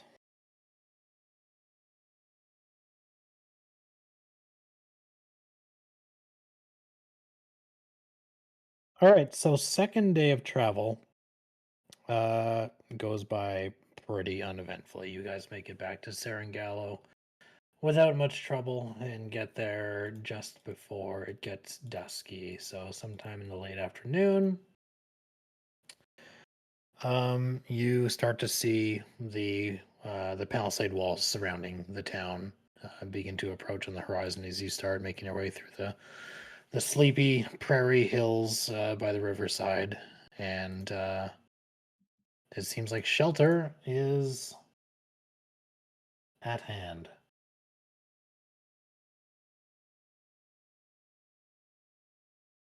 Hmm. Where do you guys go once you get back to town? I think we also earned a night of not raining sleep. Yeah. Would be nice. Yeah. Yeah. I'm gonna So- check in on the captain. Yeah, Yeah. they're still taking care of him. Baron's going to well, first on the way there we'll talk if anybody wants any of that gear we got, but then Baron's going to go to the marketplace so that we can get better equipped. I think Okay, who wants to? So Rockrag wants to go back to the headquarters, obviously. Who wants to go with him there, and who splits off from them to do other things? Liam would go back with Rockrag to the headquarters. Yeah, I would go. I Well- would go as well. Yeah, I guess I'll go back to headquarters first, but then after the debrief or whatever, then I'll head out Yeah. to the shops. Okay, perfect. What time is it, so by the way? what time is it? Late afternoon. I mean, the shops would Okay. still be open for another hour or two. Okay, good. So you make your way to the Hellbreakers headquarters, head back down to the basement. You would hear Zara speaking before you even see anyone. Mare is at the foot of the stairs. She sees you all coming down, and then when she sees Rockrag in his like pretty bruised state of affairs, she like claps a hand on her mouth and walks over and puts a hand on his shoulder and just very briefly says, "You look terrible." He says, I feel worse." And she kind of laughs a little bit, says, "Good, good. Um, all of you, tell me everything. Zara, sticky buns and nettle tea, and someone fetch Madin and have him take a look at Rockrag. Clear some space." And they all clear some space around the long table for you all to settle down and debrief them on everything that's happened. We don't need to go into the details there. Everyone was there for that. So I imagine you tell them pretty much everything, or do you leave anything out? No, I think we just give them a full report. Yeah, we I see no reason not to. Yeah, and hand over the book, the captain's notes, The ledger, yeah, the okay. ledger. Yeah, It would. point out We would also the wanna few highlight items the, that we saw. Yeah, the bakery is potentially a dangerous Mhm. place. Okay. Zara seems a little mortified that the bakery is being watched, but she nods and says, "Well, we suspected that there were spies in Sarangallo, but I suppose they're getting a little closer than we'd like. I think maybe I'll take a week off." You wouldn't And have Mara happened to have says, seen like strange-looking birds, have you? We ran across one. they look at each other and back to you and look like they have no idea what you're talking about. So I guess a But it few was a days back we ran into this Torvik, strange right? bird. Yes, it was not a bird at all, I don't believe, but it was spying on us. Really taking the appearance of a bird, I believe. Hmm. Well, it could be a familiar or something, I suppose. But I can't think of anyone who operates around here that would have one that would be interested in watching you. But Best file it away somewhere and keep an eye out for strange avians, then, I suppose. Mare says, well, if you're going back to the bakery, take my scattergun with you and shoot any crows you see. It's like, damn woman, I'm not going to do that, but I'll keep a low profile. How about that? Yeah, I think walking the street shooting birds would catch a little bit of attention. Yeah. I'm just Mare imagining she turns. throws out like breadcrumbs out in front so the birds go down, just like easy targets. Mare's already reaching behind a counter, and you can see that she actually does have a scattergun. And Oh then she jeez. she goes like, oh, and like puts it back.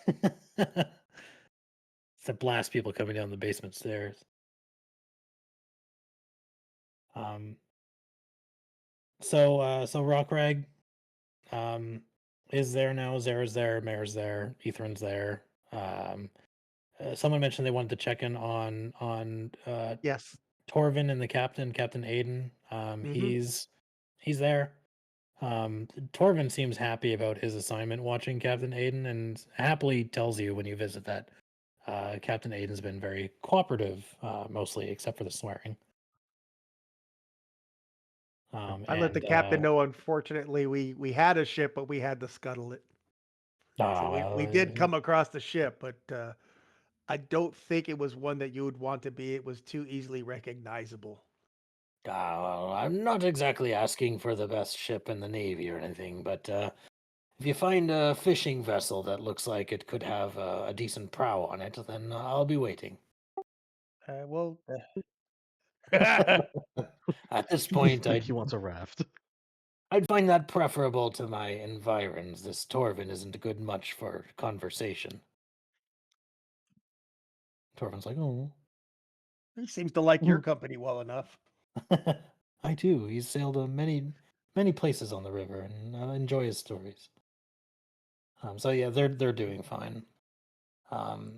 And besides that, everything kind of settles down a little bit. Once Rockrag is back and you guys are back in Serengallo, he's going to need some time to recover. The Hellbreakers are going to lie low for a little bit because apparently Hell Knights are all looking into you. There's crow spies and there's people watching the bakery. Seems like a perfect time to let a week go by where nothing happens. And so now we go into downtime.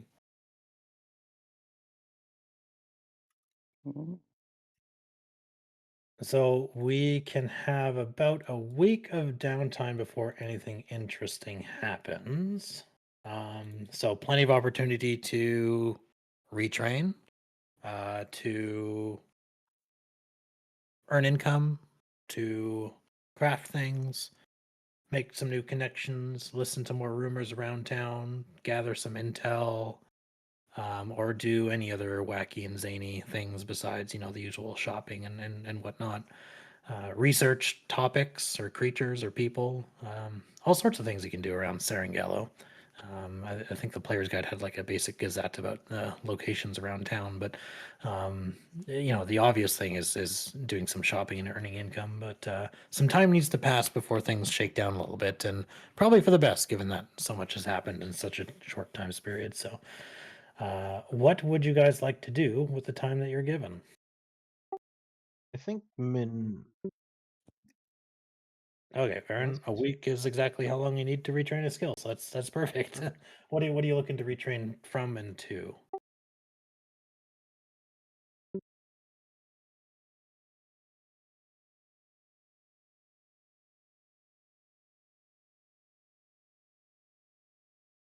Okay, let's see. Never actually looked up the rules for retraining. Is there any like cost involved, or is it just the time? I Retraining. think it's just the time. Oh my god. Okay. Time learning from a teacher. Yeah. So you gotta find someone who can teach you. That's fine. That makes sense. Yeah. Yeah, I guess I could teach you. You spend too much time not hiding from those around you. 7 days of hide and seek. Sure. So do you also want to spend your time retraining him as part of your downtime too? Sure. No, I'm good with Because that. yeah, it would occupy both of your downtime if he's So your so teacher. pretty much all I do though is I tell him to go out and hide, and then I don't look for him. Gee. It was rough. Wow, you're really good at this. I didn't find you for a whole week. Like the parent trying to get their kid out of their hair. I'm sure it'll have to be a bit more involved than that, but Yeah. yeah, if you want to use your downtime, then you could do it. Otherwise, Yeah, I don't have a problem with it. you could probably find somebody in the Hellbreakers League that happens to know how to do this kind of thing and can probably work with them. But if you want to keep it to yourselves, you can certainly do that. So yeah, week of downtime, you can go ahead and train. Lower proficiency from religion and up at 1 for stealth. That's perfectly fine. What about Liam? What's Liam doing for a week? So, out of curiosity, so for could I don't know. I'm trying to think of can I do like earn an income as doing essentially work as like uh like a street cleric, like kind of grassroots cleric as my like kind of giving small secret sermons, uh, uh, administrating to people, to the poor and needy, and also uh, ha- having donations, of course, available, and that's and So, yes, but so Serengallo isn't a safe place to openly practice the faith of the goddess of uprisings. Milani's not like that's outlawed or anything like that, but she's deeply unfashionable Didn't to realize I anyone was who still would on mute. be loyal to the queen, right? So, Uh, and there is a bounty that's publicly posted even here about any dissidents would be facing, I penalties spent and whatnot. my The Church of downtime Asmodeus is the official faith and retraining everything. So, my religion to you can't stealth, really just like set up a and pulpit in the town square and kind of yeah, preach the Nateris Everbloom, was right. but here's how That's you helping me with could the do hide and it. seek. The Hellbreakers themselves would be faithful members, so you could preach to them. So you could spend some time at the bakery. You could, I don't know if the bakery is a good place right now.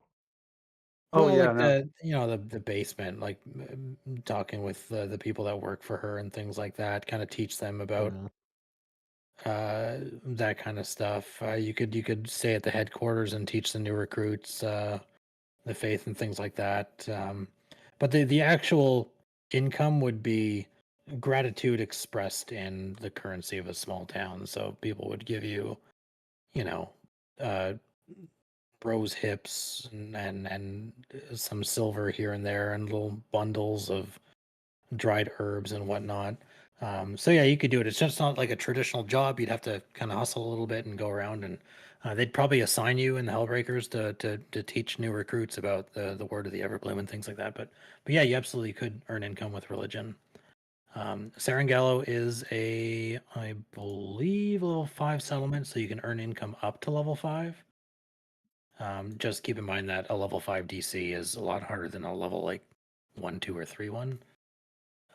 So choose accordingly. Do you have the macro to earn income? I just added the to actions to earn income. I don't know if that's. Oh no, you've got it there on your bar. It's your last button there, earn income. Oh, I see. Yeah, I'm not sure if you guys need tokens on field to make it work, but I'll and then spit them out religion, here in case you do. and so Don't need that. Don't I need that. Don't need probably that. so We're missing Doing it something. at a level 1 is probably smart, right? Then in that case, because you Well, level at 1 this. would be the easiest. For level-based Oh, DC, 2 is considered average for you. I was. You'll make Okay, less so it's an money if you do actual level, lower. like. Okay, yeah. Okay, so level 2 then. Okay, I'll do level 2, and then that's for 7 days. 7 days using your religion. And depending on what it rolls, you'll earn some money.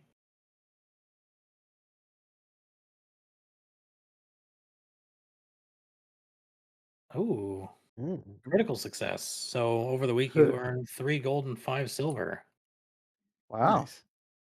You'll have to put that on your sheet yourself, though. It doesn't do it for you. No, I'm powerless. So very useful. You've got a lot of converts, not only within the Hellbreakers League recruits, but it sounds like we're having some dedication spreading around the party too. So you seem to be doing a great job with that. Excellent. What's Mindy doing for a week? He's going to try to collect information, uh, focusing more on like rumors of what the Hell Knights have been up to, because we know Hell Knight Ahala is probably in the region and could be an issue. But also figuring out like, are there other notable Hell Knights that we should be keeping an eye out for as well? Or is it potentially like a gathering of them that would be a threat we should definitely avoid?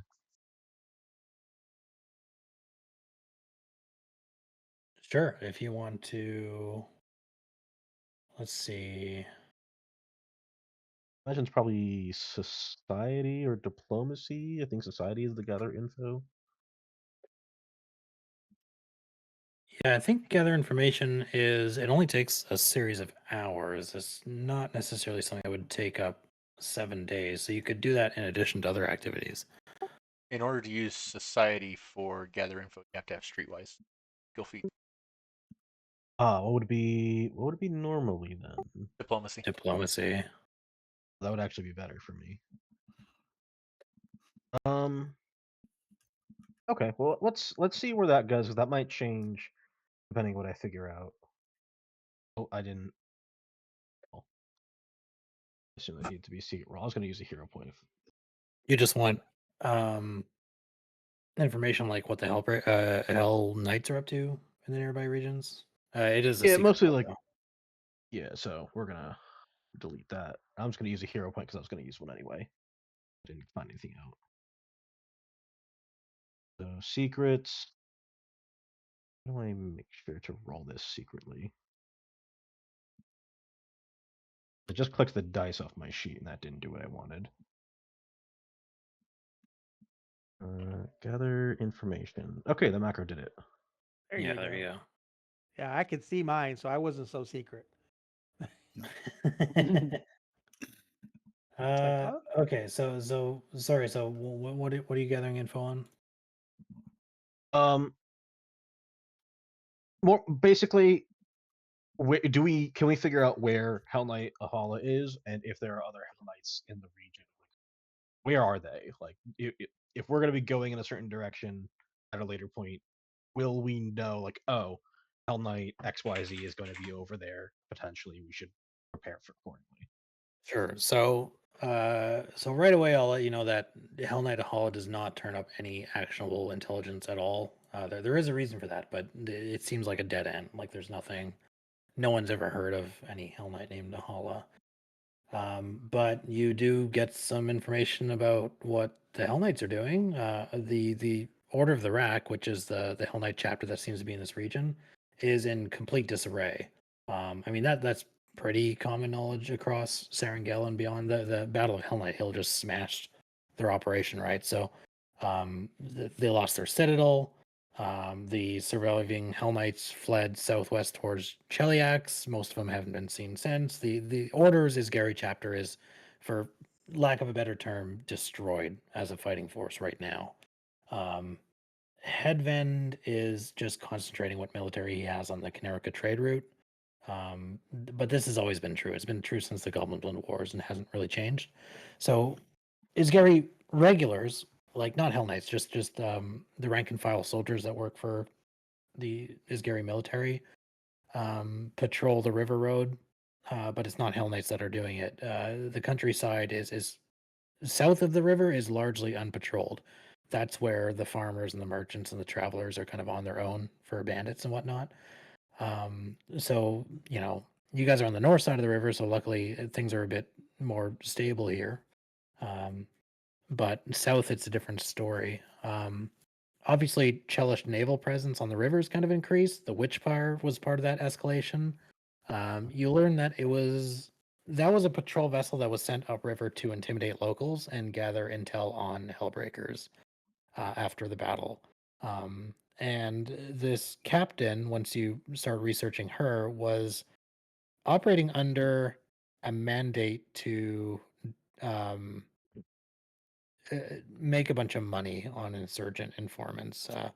I mean, obviously, that particular ship is not really a concern anymore. You would learn that that ship was actually burned as a result of what you guys did.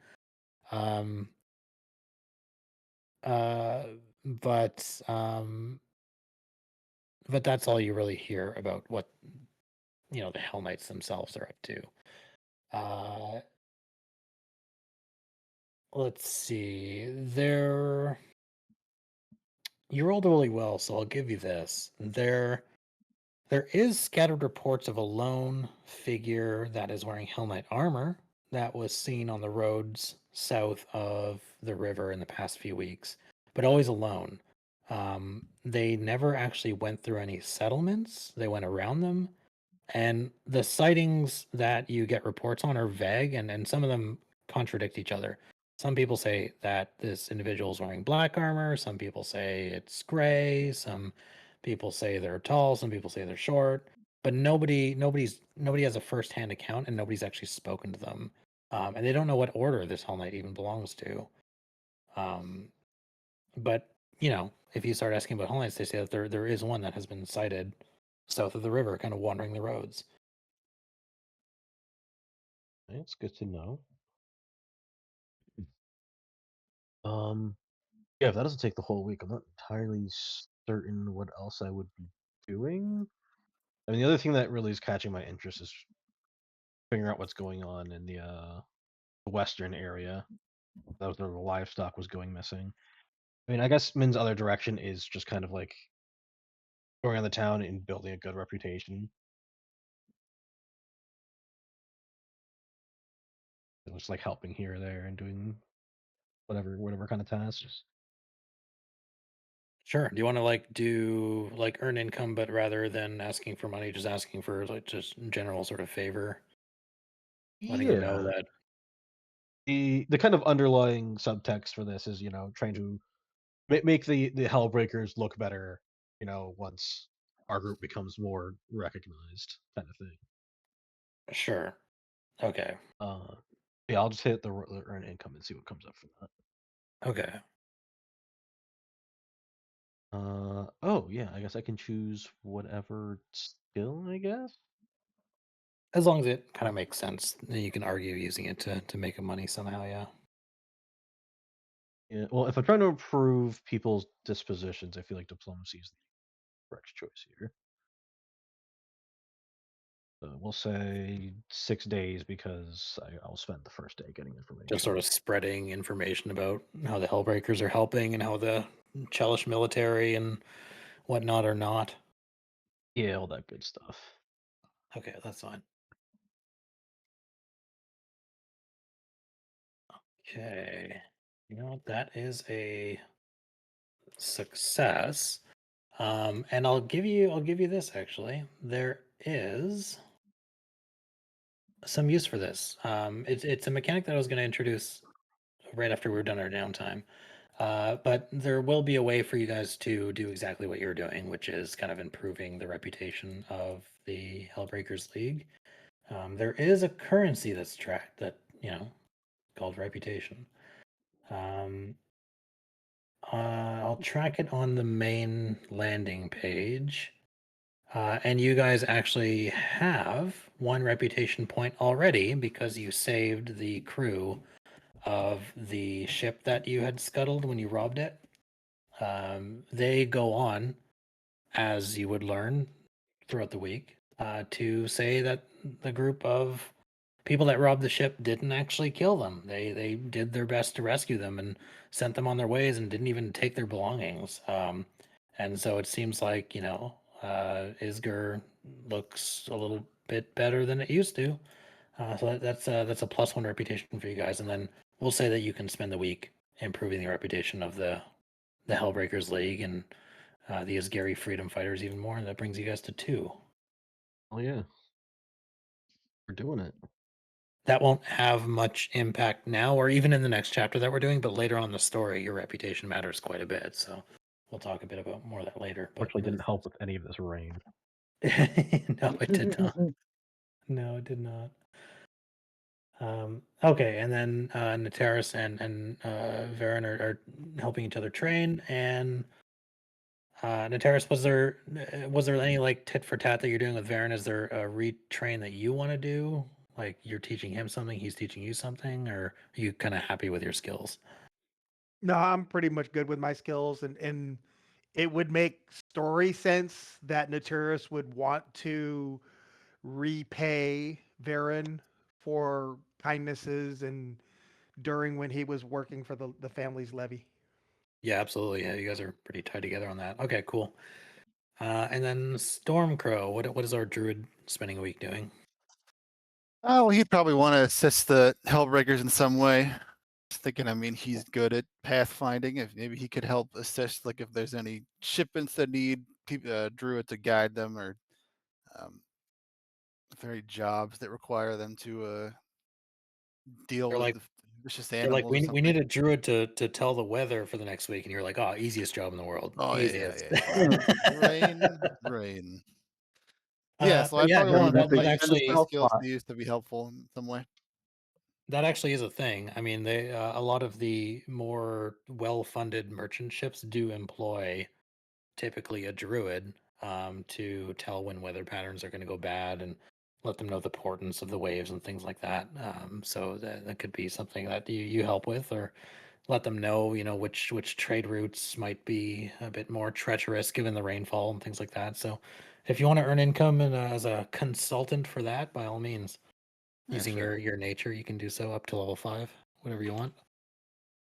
Do that. Go for that level 5. Just there. Let's get all. It's like when you're playing Abomination Bolts and you go to Absalom. It's like, oh, it's a level 20 settlement. Huh? I can do downtime at level 20. Let's go. Crit fail, crit fail, crit fail. Is there anything come in the basic action macros, or is that not in there? I'm trying to look If you for don't it have and the see it. button for it, I'll put it in chat for you. Oh no, I see it now. Yeah, it's right there. I believe it's in there. I threw it on What? everybody's bar by default, but Maybe it's not. Sorry, what level do? No, I see it now. What level do I pick again? you Is get to pick. It's up 4? to level 5. Oh, up to level 5. Okay. Yeah.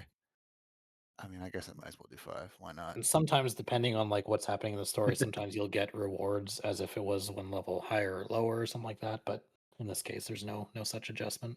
I'll I'm push ready it for the to nat And 20 that just says it's raining for the next 30 days. Yeah. Ah, 13's not bad. Hey, 6 gold, 3 silver. You made more than Liam did nice. with his crit success, Uh-huh. Yeah. Interesting. but you barely succeeded. Yeah. Success by 1, so it's Yeah. yeah, 70 per 65% chance to fail. Okay. I did have So one thing just for I had to swap yeah. out one of my spells because I realized that I was required to take my bloodline spell and I had not actually learned that as a level 8. Oh, that's fine. Yeah, so Quick question: while I'm training Viren, is it possible to kind of tutelage some of the other Hellbreakers in the same tactics, Sure. just to give us a little bit of cred with them and show the skill sets? Yeah, I mean they'll probably start looking to you for uh interesting methods to approach combat in a bit more underhanded fashion, we'll say. Mm-hmm.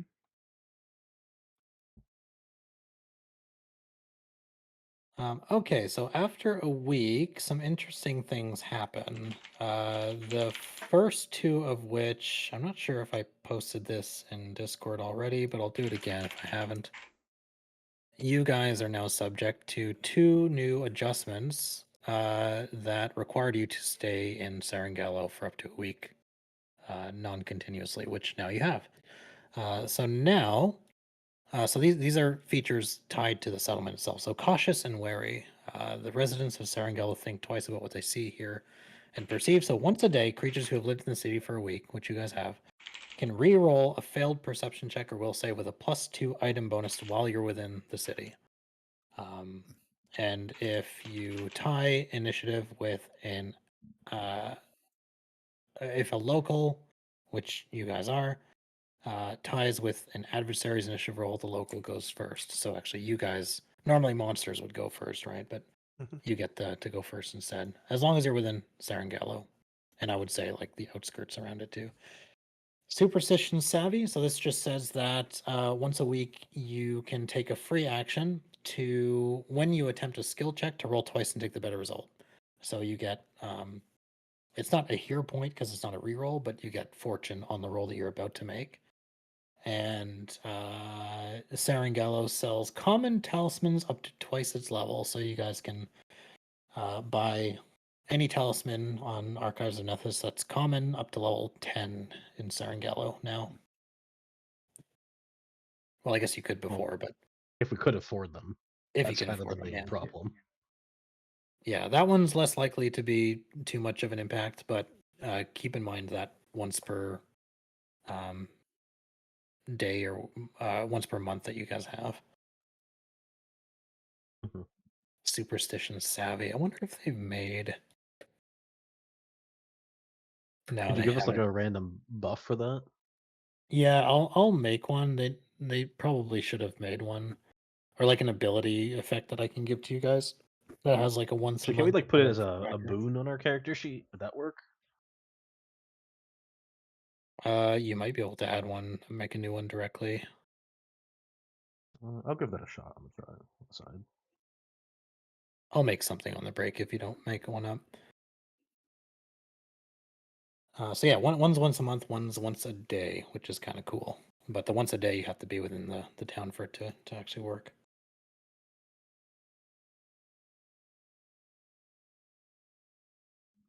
And after that week, there'll be another meeting called down at the Hellbreakers HQ, and we'll figure out what the lieutenants have to say about what's changed and what they kind of have in store for you guys after we take a short break. If you guys are okay with that, Works for me.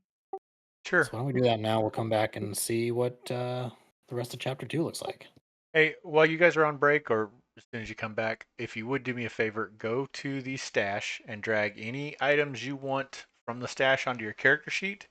And then if you'll also, you go to your inventory tab at the top right, you'll see a total wealth. If you can post that, I'll split up all the gold to us later.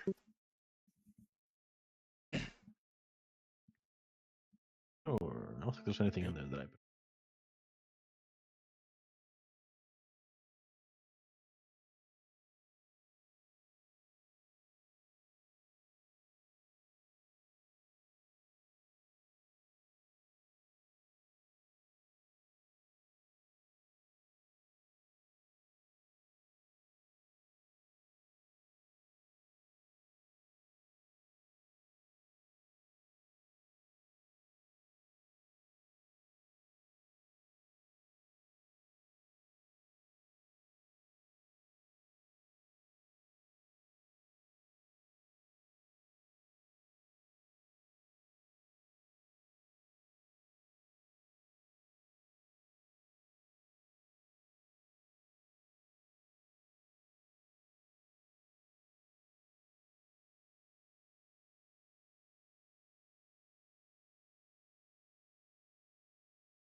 I'll probably need GM permissions to actually create the compendium item to do it.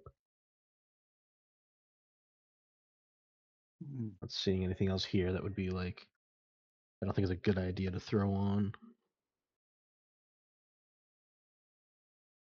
All right, did everybody get a chance to drag any items they wanted to their character sheet? Yeah, I think I should be I mean, good. I guess. No, I mean, selling the bombs is always good. I mean, I could always grab a bomb if we think it's worth just having a random bomb, but I think we're pretty Yeah, okay on that front. I'd agree. I think it's good to have one just as because there's always like I was told that it's always good to have something also just in case for like swarms or something. Well, yeah. So swarms are definitely a reason to have them, but we also have a sorcerer and a magus that have some AOE stuff too. That have AoE. I know I Yeah, got. that's true. Yeah, like I am forced to take Breathe Fire as a first level spell. I actually can't avoid that. So, considering I also have Widen and Spell, that's what a 20-foot cone. Huh. Pretty large. And no, Yeah. I absolutely agree with you. Most of my PFS characters have a couple acid flasks and acid and alchemist fire, but that's because I don't know what's going to be at the table, and a lot of times throwing them is going to be bad depending on how your character's built. Yeah, I had a lot of fun when we was in the Abomination Vaults because I had an investigator who also couldn't roll for shit. So I just picked up all the bombs that we collected on the way. There were some insane. I think we had like 15 different bombs at one point. I was just filtering through them one at a time because it's like, well, better than shooting, I guess. Also great if you find vulnerability, but yeah, fire vuln is something I can exploit. Not horribly difficult.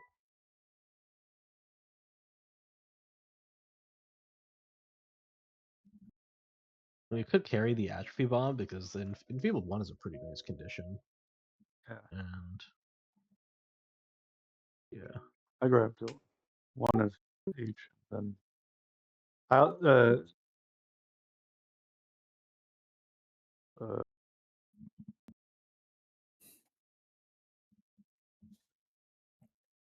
We have this terrace here. Yes, I'm here. I just don't have little thing that says I can say I'm back. No, you're good. I just closed it. Okay. I figured you were here because I saw your mouse moving. Okay. I never left. I believe you. Yeah, all I got is a hotel room to sit in, so it's not like I got a whole lot of area to walk around. All right, so let's cut the rain here. You guys make your way back down to the HQ after a week, and it is packed wall to wall. Lots of people down here. Lots of people talking as well. There's about 30 people in this basement. It's been a week since the witch fire, and there's Hellbreakers in like half a dozen different varieties, kind of lining the walls. There's humans and halflings, and there's a gnome, there's a kobold, there's a tengu in there that you've never seen before. The air is thick with pipe smoke and lots of different conversations happening. Zara has somehow fed everybody and got enough mugs for everyone. Rockrag is looking better. He climbs up onto the long table, and as soon as he gets some height over everyone, the room goes quiet.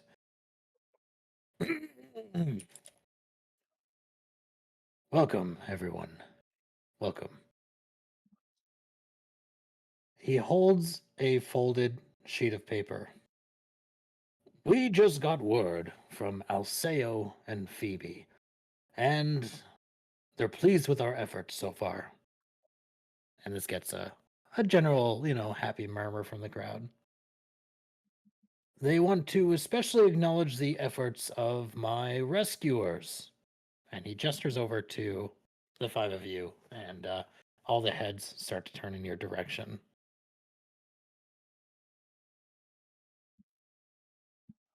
And to tell you to stay away from boats from now on, Mayor yells at him. The room's like, yeah, whatever. Someone slaps Stormcrow in the back for some reason. Someone shouts, "To the fire lady!" And they raise mugs towards Mindy. Try to embarrass you a little bit. And Rockrig says, "No, we all make mistakes." And the room kind of quiets again. The Demetriuses are reporting that, due in large part to our supply raids on various trade vessels, Druma has begun to limit their trade routes on the Canerica. Now, yes, this will hurt Isger's economy more than Cheliax's, but it is a start.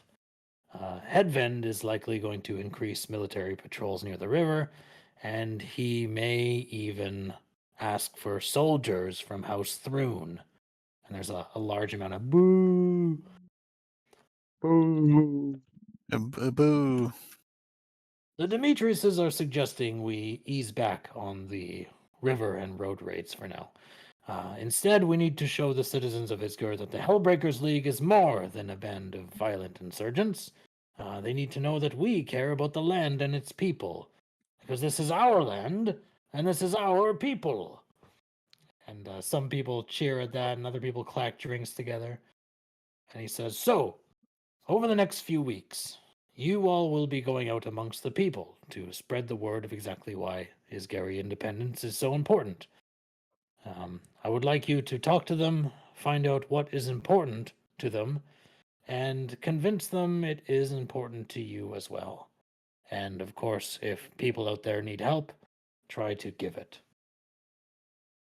I will be approaching each of you and handing out an area of Isger to assign you to, and a little bit about the problems that we have scouted out in those areas so far." And Rockrag, Mare, and Zara take some time to go to different groups of Hellbreakers around the room and start passing out pamphlets and start talking privately with them. And this is where your next mission assignment happens. They pull you all aside and show you the map of Isger. And it's not raining on the map. Not right now. A wet map. Let's do this one. There's a leak in the roof. Oh, it's raining in this one too. You just can't escape it. That's just life. We figured it. We figured it out. Why did somebody guess open the so. basement window? We'll have to fix that leak soon. Huh? They wanted to have a swimming pool in the bottom. We'll have to requisition more roof tiles. So they tell you that. Oh, excuse me. They tell you that you have been assigned to the area south of the river, but north of Chitterwood. So there are a couple key settlements. The most obvious one is across the river at Wolf Point. It's the closest to Serengallo. It's an old palisaded garrison, but it's possibly abandoned. There is, let's see. They know the least about Wolf Point. They kind of encourage you to find some information about that. The soldiers there were reassigned to the Andoran frontier 6 months ago, and they kind of assume that the garrison is empty. But an empty garrison tends to attract people, so it should probably be confirmed. Mayor kind of suggests maybe, talking to people, buying them drinks, help fix their gates, whatever. Most of the villages around this area haven't seen a friendly face from Serengallo in years, so if you do nothing else, just be kind to people around there, if there is anyone to even speak with. And there is also Umok. which they say is a gnome village between Chitterwood and the Asphodels. They've heard that fire is forbidden for some reason in this village. They're not sure why, but it's renowned for Isgary boarhounds, and you might want to find some more information about that place. There is also Stump Field, which I don't believe is on this map, but it's also near Chitterwood. I think it's kind of on this side here. It's a goblin and human artists village just on the edge of Chitterwood. And the last settlement that's nearby is Vordia. Actually, I'll go to the other map because it actually shows where these places are. Yeah, there you go. Vordia's southeast of Wolf Point. That is a traditional Isgary town, and it's home to the Sisterhood of the Golden Arenias orphanage. But they don't know much about what's going on in any of these places and just kind of assign you to that general area. There's also Fernsby, which is a farming village on the map. They don't know much about them other that there's some kind of fight going on between Fernsby and Stumpfield. Like the families there don't really get along, which probably makes sense. They're in very close proximity. Are them stump fields? Yeah. It could be like They gonna warring try to get families. It could be something else. They're not really Fernsby's. sure. Us Fernsby's. So you guys are able to visit those settlements in any order. I mean, Wolf Point is closest, but that doesn't necessarily mean it has to be the first. And there's no time limit here. It's kind of your region to tackle in whatever order you seem fit. Zara will place a small cloth pouch on the table. She gives you traveling rations, a set of healer's tools if you need it, and enough coin to buy rounds for a small tavern. They just want you to, come back with stories of you guys doing some good in the region and helping the people with their problems, and they'll be happy to know that you've done something right. So this is where the reputation point system comes in. So you guys saved the night prizes crew in chapter 1, so you start with 1 reputation point, and Fire Lady has spent a week giving the good word and putting down the word of Thrune for a week, so that gives another 1. This is a currency that can increase while you travel throughout the region by making checks. Just helping people out and doing things for them will automatically increase it as well. But there is a chance that it could go down as well, depending on how you face certain challenges or choices that you guys make. And this just kind of represents the goodwill that the people of Isger have towards the Hellbreakers League. And again, it's not going to resolve anything in this chapter. You won't spend these resources point on anything this soon, but later on it'll have a much greater impact. So it's in your best interest to kind of keep that in mind. Now, Stormcrow, as an Isgary Reclaimer, you know more about the countryside than anyone in the party. Wolf Point, Umok, Stumpfield, Vordia, each of these has a story from before Cheliax.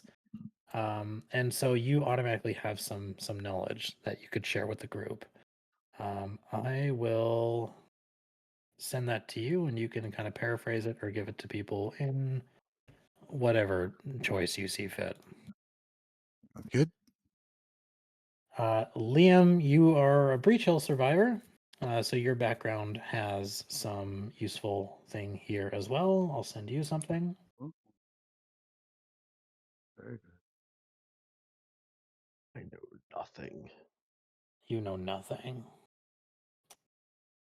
You said we have no that's time limit pretty much to it. touch all 5 of these places? There's no set time limit. I mean, don't take like 2 years to do it, but they're not Yeah, like you don't have any pressing need to come back to Serengalo within like a week or anything like that. They 5 years urge you to take later. whatever time it needs to comfortably do the tasks as you see fit. The war is over, and we're just now getting to the last location. Yeah. They will have ways to recall you if some emergency happens, but So is there a way by boat to get to Vordia? that's a great Um, question. Wardia. I mean, that would be I quick didn't even see the travel, and river then we going can down work our there. way back.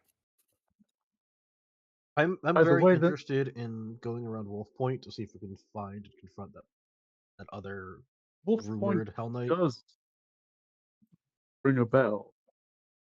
It's from a ledger published after Breach Hill. There was a listing of reserve units involved in restoring order.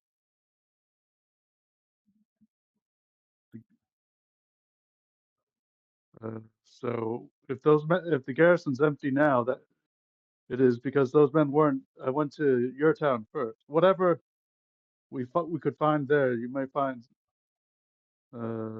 something waiting in the rafters. I don't know. Uh, there is something going on at Wolf Point for the garrison to be empty. I'm curious about that.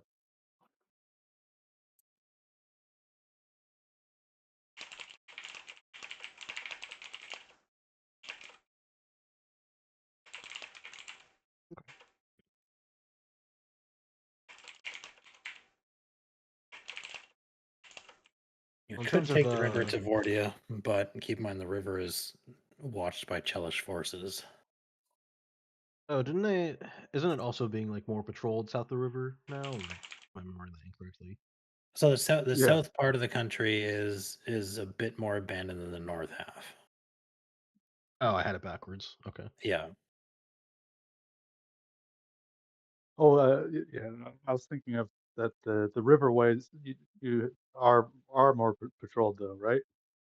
The rivers are patrolled, yeah. Yeah. I mean, you guys already saw one Chelish Navy ship. Yeah. or We saw. probably Yeah. more. Yeah. We've seen two already, but I just remember there, which is why we traveled by land to begin with. Is there a way we could do like, I don't know, a loop, like start at Wolf Point and go to Borda, Burnsby, then go Stumpfield? Well, if you look, Wolf Point looks like it's near the river as well. So why couldn't, and the river is there's their outlet. If you look underneath our little token there, you can see it looks like the river crosses there. So we wanted to boat to Wolf Point, boat to Vordia, and then overland to Fernsby and The problem Stumpfield. about boating from Wolf Point to Bordia, as established, is the would probably run into a patrol, or we're much more likely to run into a patrol on the river. So it's probably safer to go from Serengallo to Wolf Point via land, find a crossing at some point at the river, and cross that way, either by ferry or something, or by bridge, rather than risk a river vessel, which will most likely be searched, because it sounds like they're pretty Is it known if there's a frequent. bridge there? I imagine somebody probably has a map. There's Or- there's a pretty accessible crossing by Wolf Point, yeah. All right, so that's a good place to go then. If not, usually it's ferries instead of bridges because the river's actually Yeah. quite wide and a bridge wouldn't let a ship pass, right? So Yeah, that's why. Yeah.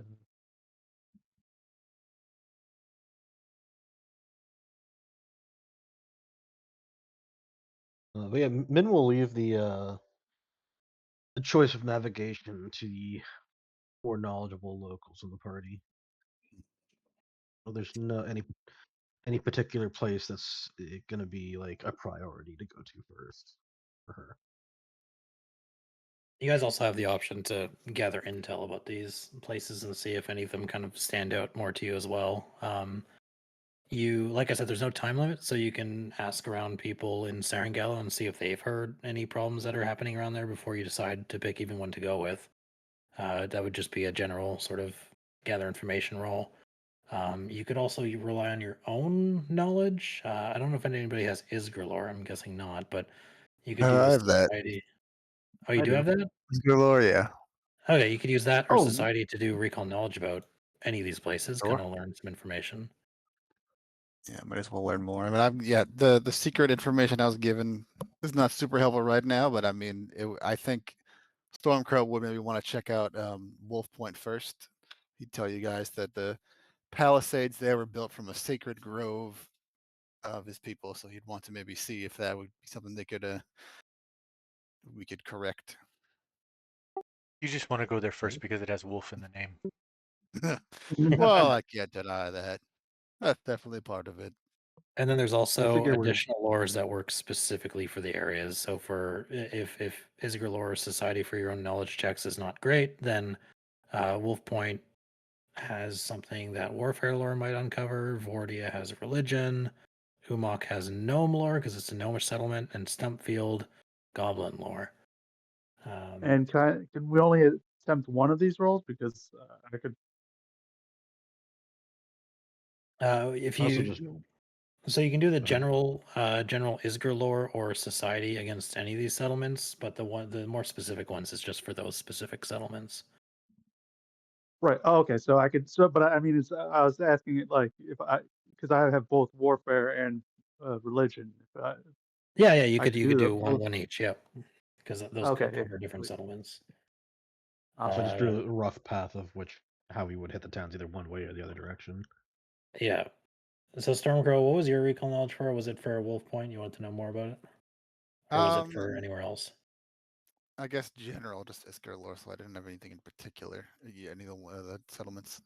Well, give me one of these settlements, and I'll tell you what you know. Yeah, why not Wolf Point? It's the first one. Okay. Secret info, so. Then yes, you uncover knowledge about it. So the Wolf Point Reserve garrison was built before the war to hold soldiers and officers with the main purpose of protecting the roads from bandit activity. But even if that wall was built by a sacred grove or something, it wasn't impenetrable. The palisade burned to the ground during the war. Most of it, anyways. There's still sections of it still standing. But you actually critically succeeded. So I'll tell you that the soldiers stationed there, in fact, were reassigned. They had been they were reassigned to the Andorran border, so that the garrison is completely unoccupied officially right now. There's nobody there. Min, what were you hoping to get knowledge about? Trying to see what's the I understand what's the most trouble that they're running into. Like if we were rating who has the most actual problems, which one of these locations would be in the worst dire straits? Well, they all have their own problems, so I can't really answer that without giving away too much. But just give me one settlement that you're focusing on for now, and we'll see what you learn about it. You can decide what is most dangerous. Let's go for Fernsby since that's right in the middle. Okay. So Fernsby is in a it's just a farming village. It provides Stumpfield with a lot of their day-to-day goods. And there's a lot of tension with Stumpfield because Stumpfield is a goblin settlement that's mixed with some humans in there as well. But you would know that the people around there are considered weird, but essentially harmless. You don't really think that there's anything too crazy going on there, but it might be worth looking into at some point. Okay. Varen, unfortunately, none of these places have any problems that you've heard about. Nateris, which one do you want info on? Yeah, the very first one we're going to is the first one I'm gonna try to see what I can find out on the streets. Just kind of asking around, talking at taverns, hanging out with the different Hellbreakers. Okay, you would learn that there's a lot of bandit activity south of the river. One traveler says that they ran into a group of bandits near Wolf Point, but um, the bandits go around Wolf Point rather than go into it, which they found quite odd. I mean, Wolf Point's a garrison. It seems like it's a nice place to camp out, but they spotted a bandit company completely avoiding it.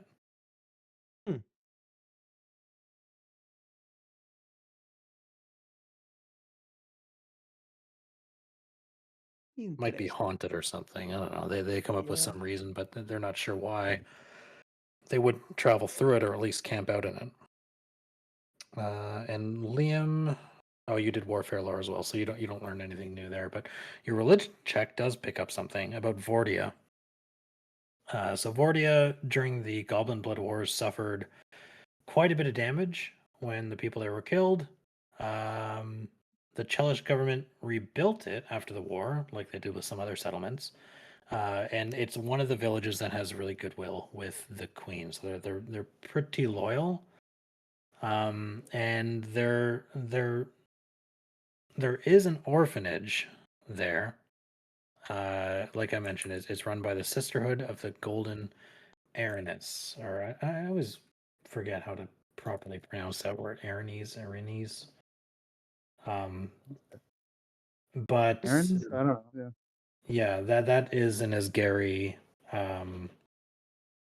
organization that is loyal to the Church of Asmodeus and Cheliax as a whole. They also just recently got a archetype, if I'm not mistaken. In the same Yeah, they did. released with the Rose Wardens. Oh, there you go. I saw their artwork, which is why I remembered them, because it was like a demonic wimple kind of almost. So that might be worth looking into, but might also be dangerous because there's a lot of Chelish loyalists there as well. So it'd be you'd think maybe a bit more of a challenging one to swing to your side, but part of the places you're assigned to look at.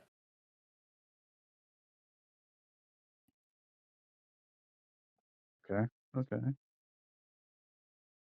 I'm guessing nobody has gnome lore. Gnome, I don't No. have it. Gnome lore, yeah. All right, then we'll do one last one here: society or diplomacy, to get information on Umok, which is the one that people haven't really found any information on yet. That's the one that's furthest away from you in northeastern Chitterwood. Oh, I can't roll the diplomacy without the token, I think. Oh, sorry. Can always spit your tokens out here. Get that horse out of here.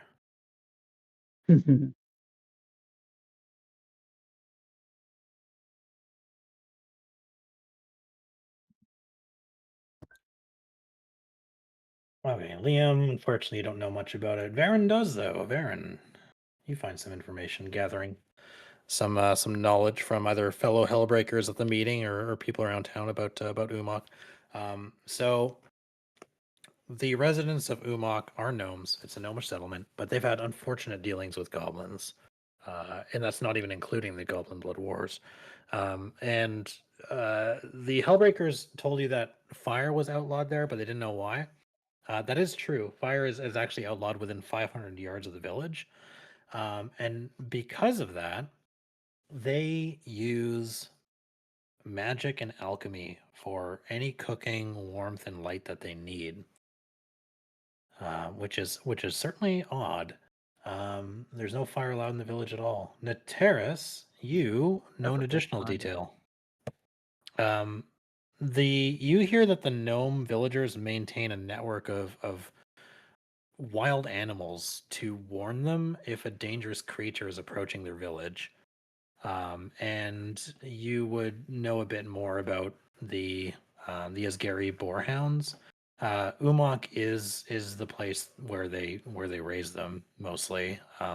It's a breed of dog that is particularly good at hunting down extra planar prey.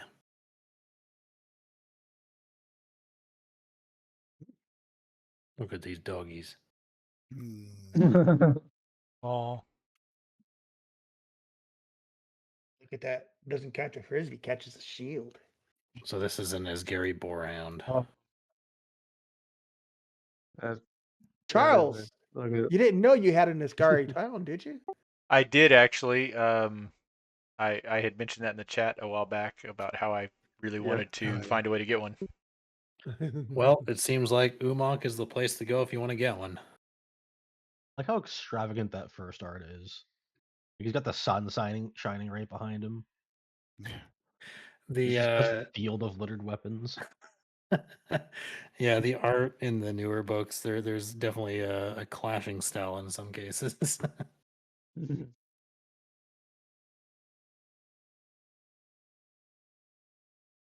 All Yeah, right, so those are the problems that are happening, and just like before, there's going to be these little small roads and villages and things that cross Isger that aren't marked on the map. A lot of the roads don't have any real signage, but getting to these places isn't exactly going to be a challenge for you guys. You guys do have a map. And people on the road are pretty friendly usually. They're happy to point you in the right direction, especially in some of the larger towns. So this map is kind of an approximation of where these places are. And from what the Hellbreakers tell you, it seems like military patrols and things in the region are pretty low right now. You feel like the journey should mostly be uneventful, but you can talk to people on the road, and doing this allows you a chance to um, fabricate terrible acts that the Chelish government is doing. You can entertain people in villages or at taverns and way stops along the way. You can try to spread the good word of the Hellbreakers, or just pro-Isgari settlements and sentiments, I should say. Or talk to people about what their problems are, and see how they might respond when you tell them that a change in government might help their situation, and let them know how Chelish rule might not be in their best interests. And so this also ties back into the reputation system. Every day that you guys are on the road, one person you guys designate can talk to locals and attempt to sway the opinion of the Asgari locals. This would be diplomacy, performance, but you could also do society or Isgir lore to make sort of more well-educated arguments about, government and politics and whatnot, or whatever other skills that might apply to whatever is going on in the region. If you succeed, then your reputation goes up. If you crit fail, your reputation might go down. Hmm. so I think Varen should probably be the person to do it, if for no other reason than because Wasn't I've it? got 3 hero points and the game's going to be almost over for the day. But he is also Hmm. probably tied for the best at most of those skills. That's fine. Yeah, makes sense. So go ahead now with I guess diplomacy would be the best. Well, it What- depends. Well, you guys haven't left yet. Oh, okay. This is kind of during the day of travel to wherever you decide to go. So Yeah. first we need to see if you guys are all in agreement of where to actually go, and then if everybody's happy with what they've done in Serengal, if there's no more shopping to do or anything like that, then we can make our way. Oh yeah. Speaking of shopping, quick question: Is hide or scale? Which would be like? Would hide armor be less like conspicuous? Because statistically, they're both the exact same. But I mean, hide would be probably more common, I would think. all right. I was just curious. I think I'll get a hide. Because hide Yeah. armor is just, I mean, animal hide that's been kind of Yeah. stitched and tanned and properly prepared and whatnot. But scale mail's probably, I would imagine, is quite a bit more expensive, right? Because Yeah, it's twice the cost without any actually differences besides the armor specialization, which I don't think happens for me in any part of my class. So I don't think I have I deal with arm, right? That's I think a fighter or a later feature, right? For the armor group, right? yeah, I'm not sure exactly mechanically how the armor group changes things. I mean, I imagine there's feats that deal with it and stuff, but Yeah. And you have a 2 dex? I have a 3. And I have a 2 Wow. strength. The required 2 is Ye- That is not a good build. and so for the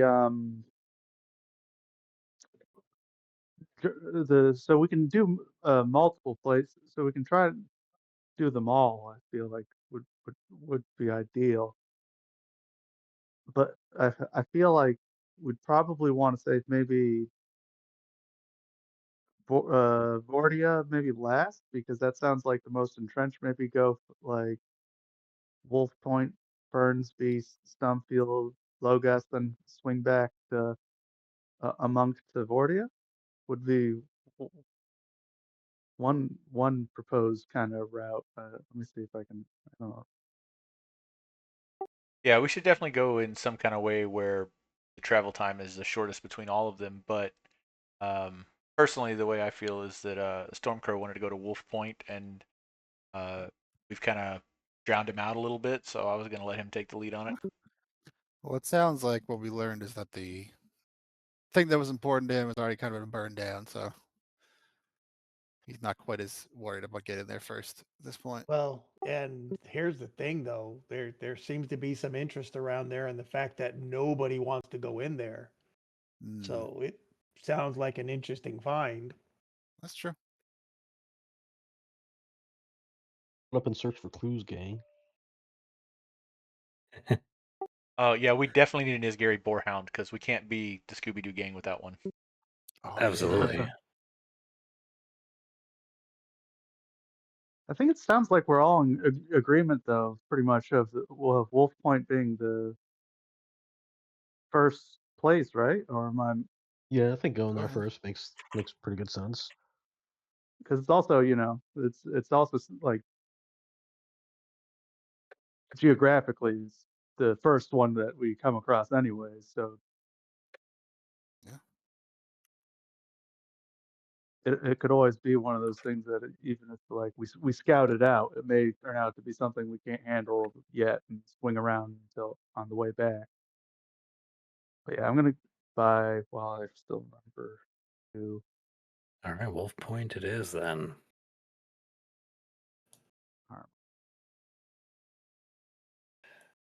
All right, so yeah, you guys can do whatever shopping you need to. We can even say you kind of retroactively did it just so we can kind of move things along. But if Wolf Point is the first place you want to go, we can absolutely do that. So let's see here.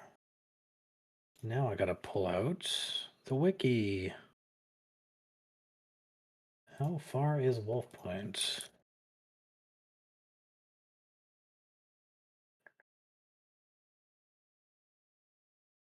24 miles. That's like a good solid day. Solid 2 days of traveling, I believe. Could I do Is that like math a right? recall knowledge with Iskar Lore to see if I know what kind of terrain we'd be running into by going there, just to prepare in terms of Oh, spell it's preparation? just you won't hit any weird terrain unless you're going north of the river or like east of Oh, yeah. Vordia towards like the citadels and the mountains. It's all sort of riverlands until Okay. Chitterwood, Citadel Dinyar. I Let me mean, the see. map kind of shows it. Yeah, yeah. I think Plains then would be the closest. I'll check. Yeah, Plains would be closest, I would say. What is there? No, I guess looking at that list, I think that's probably right. Yeah. Get at least one giant spell. Okay. Not gonna buy it. It's actually the exact same armor class that I'm at, anyways. So, never mind. Oops. Oh, Hush is screwing up the travel speed. That's funny. Oops. Where's Oh, Hush? Hush is here. Let me just take Hush out of the list for now. There we go. Okay, 20 miles a day. Yeah. Okay, so you guys figure you could get to Wolf Point in a solid day of travel, or 2 if you're traveling at a leisurely pace. So we'll say, just to make it easy, that you get there in 1, leaving early enough in the morning. And so on the journey, of course, like I said, you meet locals who are chatting with you about what's going on, what news from afar. And I believe, Varen, you wanted to make the check. Yes. Does anyone want to aid him with it? Sure. Yeah. Could I aid with Iskar lore? You'd mentioned that earlier as a skill in terms of Yep, that's finding fine. ways You to just make gotta get a 15 to progress. 8 or 25 if you want to crit succeed. Okay. Gotta do something with his rain at some point. That is a +1 circumstance. All right. So is this just a public roll, or did you have a button, or what? No, I don't have a. You can just do a public roll. This would be a great time to carry over one magic item from last campaign. I like the bow of control weather. Oh, yeah. Oh, because you shot an arrow and this guy and it caused like a storm or whatever, or it broke a storm. Yeah. There we go. Oh, nice. Wow. I would Gain like- reputation points. I want a staff of umbrella. Sorry, I believe you mean umbrella, Ella, A. What I thought of immediately Baseballs. too. That is a critical success. So that gets you guys, I believe on a crit success, there's still 1 reputation point, but there's an adjustment for later. I'll double check that, but your reputation definitely does go up. So I'll change that on the landing to 3 reputation points. 3. As you make your way to the fort, which you would start to reach in the evening. And wouldn't you know it, it's raining. Really? Oh, I wouldn't have guessed. So you would At this cross the point, ferry at some point, there. obviously. And once you start getting close to Wolf Point, the last few miles, late evening light, Canerica's behind you, the land is a little flatter. And travelers at this point would be issuing you warnings as you head down the road. They tell you that there's increased banditry in this part of the country, and they're like asking you why you're traveling south. Like, you should be turning around and heading back to Serengallo. And there's conflicting stories about what's happening at the Palisade, but you start to hear stories that the area around that fort is possibly haunted. But beyond that, there's no more concrete details until you get to a shadowy valley and the land starts to change a little bit. The farms get further apart, the fields are wider. You can see for miles in every direction. And suddenly you realize you guys are kind of alone. There's no travelers or patrols or soldiers. There's no presence of any kind. It's just a road, the field, the dimming sky, and way off in the distance you can start to see the trees start to thicken to the south. That marks kind of the border of Chitterwood. And you pass by a farmstead with like a wooden gate that's been chained shut and a handwritten sign that's kind of pinned to it, and it says "Gone to Kin and Elidir," and the garden's all overgrown. There's a well with a bucket kind of hanging crooked. Half a mile later, there's an old woman that's pulling a mule cart. It's the first person you've seen for a while, but she is going the opposite direction like everybody else was. And she kind of stops in front of you guys and goes, "Are you going to Wolf Point?" The general Yes. idea. Were you coming from there? I would turn around if I were you. There's some ne'er-to-do wells on the road that stopped me and asked me my business, and I had a bad feeling about them. Mm. Oh, maybe I think one of them was a dwarf. Oh. Was there a particular reason you got a bad feeling? Something you noticed? Well, she had weapons, and she had some friends that were looking at my cart, maybe seeing if there was anything expensive in it. Now, there isn't, mind you, it's just some traveling supplies while I try to get upriver. So bandits then, not soldiers. Bandits, I think. I mean, I don't know, but Yes, of course. I don't think that garrison's exactly uh, gone a good way. It's in a bad way. Hmm.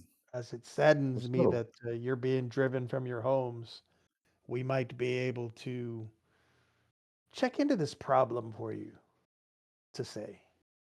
Oh, well, I appreciate it. The farms around here are all getting abandoned. Yes.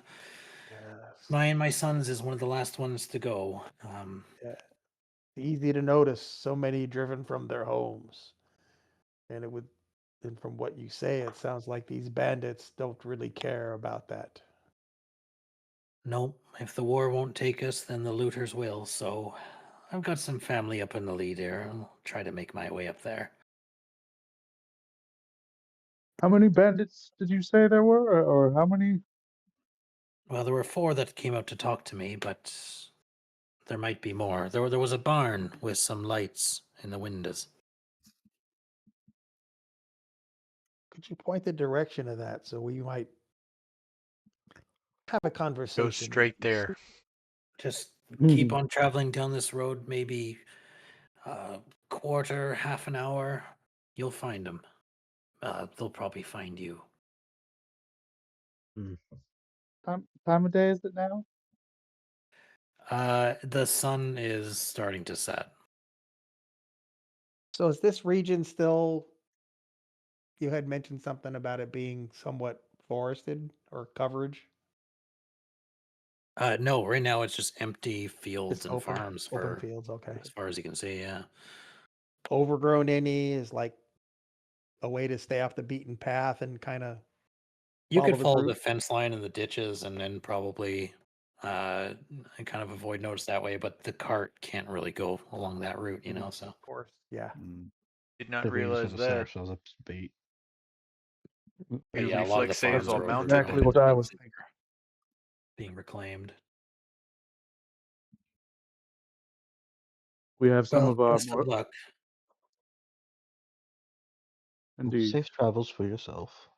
Thank you, thank you. Toss her a silver and say, "Find yourself safe travels." And Joel, thank you. That will go far for her once she gets to Serengao to get a place to stay before the half a week long journey up the river to Elidir. So So we're trying to let our deeds be known, right? that was the goal, yeah, to Yes. make a good name for yourselves. And if people And ask, that's say for the that you're, Hellbreakers, right? yeah, maybe not drop their name, but kind But of imply that Mhm. there's a new change in government that is starting. Because I mean, you do pass bounty signs that are looking for you, so you don't want people to turn you in or anything, Right. right? But then right. again, there's not many Chelish patrols down south of the river, so there's not really many people to turn you into. But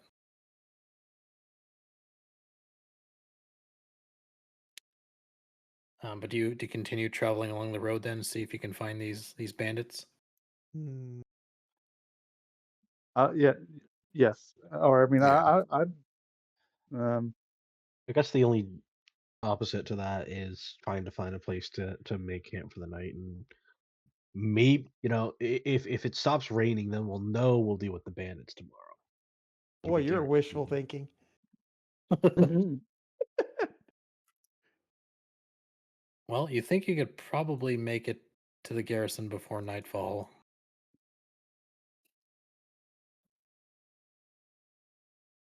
It's Yeah, I think possible we the should. garrison could be occupied by bandits. So Well, then we can unoccupy them, and then we have a garrison. Mm. we will be doing that after a full days of travel, which is we would be at full combat effectiveness, but I mean, it would be a choice. So do we want to make kind of rest up here at one of these farmsteads, kind of set up camp around it, and then head in the morning? Or head in early morning, like I'd before dawn? I'd rather go right now because we know they're there. She just told us. That's true. And they're only 30 minutes off. Okay. I'm good with it. I mean, it's Yeah. not like we've done anything that would wear us out. Yeah. yeah. Other than travel in Casual rain travel. for months. We're used to it, man. No, we're What is well that? seasoned range Bro travelers. loves it. Liam isn't actually fully sure of what a sunny day is. You know, he's lived Nobody in this knows. area. Nobody What remembers is the the. sun? It's Yeah. more of a That's concept. You know, it's a state of mind. A sunny day. Exactly. You know, it's being the real positive. objective of this war is we need to liberate the land from these rain clouds. Well, in that Exactly. case, it doesn't take long before you encounter the scene that she described. You would see the smoke first coming from a hillside, and then there's a barn. It's kind of bent sideways a little bit, and the farm that it's around is very dark and unplanted, and there's like a farmhouse with a sagging porch, but the barn has its doors open, and there's some lantern light coming from it. And you're kind of halfway down the road across the nearest field when someone steps out from inside the barn, and then another, and then another, and then in total there's 6 of them. And they start just leisurely making their way down the farm hill towards the road. And they look armored and organized. And at the center of the arc is a dwarven woman who has like braided fiery red hair. She's got a scar on the side of her face, and she's wearing a battered breastplate and has a hand axe hanging from her belt. But she's not drawing it or anything. And the other people kind of watching from behind her uh, stop, and she steps a little bit forward, then says, "That's close enough." And she looks like this. "I'm Runa Bloodhammer. You are armed strangers on my land. You have about 30 seconds to tell me why I shouldn't have my people fill you full of arrows."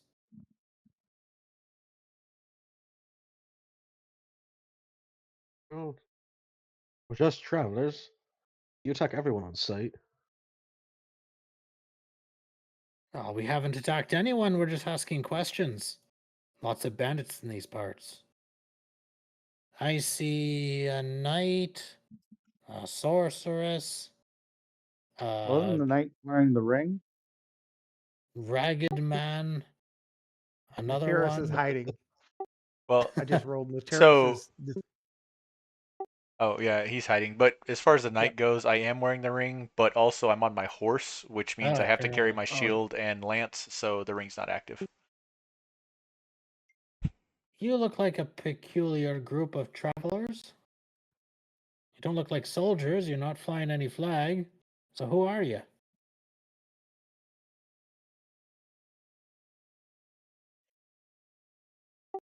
Baron, Oh. did you want to give that a shot? Well, I was thinking about it. I can't tell him who I actually am because that would be obvious, and I don't want to. Oh yes. Well, Well, we are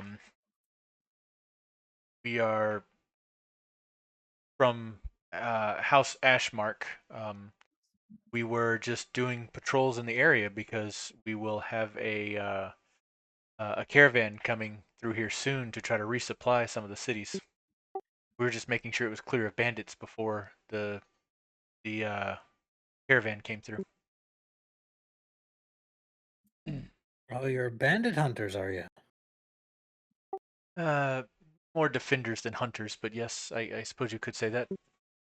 Hmm. Well, we find ourselves at a bit of an impasse here, as we are a traveling group of mercenaries who may have liberated some people of their possessions in the past. That seems very unfortunate. But it also seems unfortunate for you that we outnumber you 3-1. Would you like us to wait while you call more people to even the odds? She lets out a barking laugh at that, and she says, "Oh, we have plenty. But, you know, circumstances being what they are, we're not exactly spoiling for a fight right now on account of that." And she points up the hill to the kind of burned out garrison. And the Tyrus at this point kind of position himself while Varen's got their attention, just kind of move around stealthily and kind of get a head count of how many there are and what their positioning is and things like that. Sure. So there's her and then 5 others that are kind of in a semicircle kind of behind her in kind of a defensive position. They have bows and arrows and short swords. And then if you're watching, you can see that there's maybe another half a dozen or more that are watching from the barn door up the hill. Those guys are probably about another 100 feet away. Now, what could scare a, a, a large group of mercenaries such as yourself? And Well, he also looks exactly. at the direction of the fort. Um, at this point, someone can do diplomacy to make an impression if they like. She doesn't exactly I'll, start out super friendly, but you guys seem intent on talking to her instead of attacking. So, anyone else? I'll try to help. Well, I figured I was the one that was doing most of the talking, Terrible. so I rolled well. ooh, okay, Ooh, I was gonna, nice. that I was gonna say, is can I have you a an aid? success. Oh yeah, Well, the aid won't make a difference in this case, depending on what he yeah. rolled, but um, that is absolutely a success. And she says, "Well, problem is, we were looking to use that garrison up on the hill, but after we spent last night in it, we're not so keen on doing so anymore. We all had terrible nightmares up there." Um, the Nightmare. nightmares were they consisted among the different people, or did you all have your own separate nightmares? Oh, it was all the same. It was about little, well, I don't want to be racist about it, but it was about goblins. And they were stinking up the place and pulling at my braids and burning our clothes and harrying us with rocks and just being devilish little goblins as they may be. There's some kind of curse or creature befouling that place, and uh, well, we'd like to use it, but given that it seems to be cursed, we're not exactly too keen on going back. Well, so I have two questions for you then. Number one, are you sure they were nightmares and not reality that just woke you up and gave you those issues? And number two, what is it that you would like to use that garrison for? Well, for harrying travelers that we don't particularly care for on this road, of course. But you don't seem exactly the type that we would rob, anyways. Well, that leads me to a follow-up question, because I guess I'm curious as to what kind of travelers you don't like then. Well, let's just say if you were coming up the road to check on that garrison, and you were members of a particular force that was unfriendly to the garrison uh, soldiers that was there before, and you were loyal to a certain queen and flying a certain flag, well, then we might have a bit of a more immediate problem on our hands. But given that you fly no such flag, and you seem to not be part of any black armored Order of the Rack flag flying troop that I've seen, we're more akin to be on speaking terms. I You know, recognize this unit with like warfare lore, or can I try to? I should say. What are you trying to determine, sorry? Like so the way he's talking, like, do I maybe would see enough of them where I could recognize like their company, or like what kind the mercenary company maybe from Oh yes, they, uh they absolutely do have like a symbol that they have on their armor. You can absolutely do a lore check to see if you've heard of these people yeah. before. Yeah, I was gonna see if we could do Yeah, good more. spotting. And she did say her name too, so that might jog your memory a bit.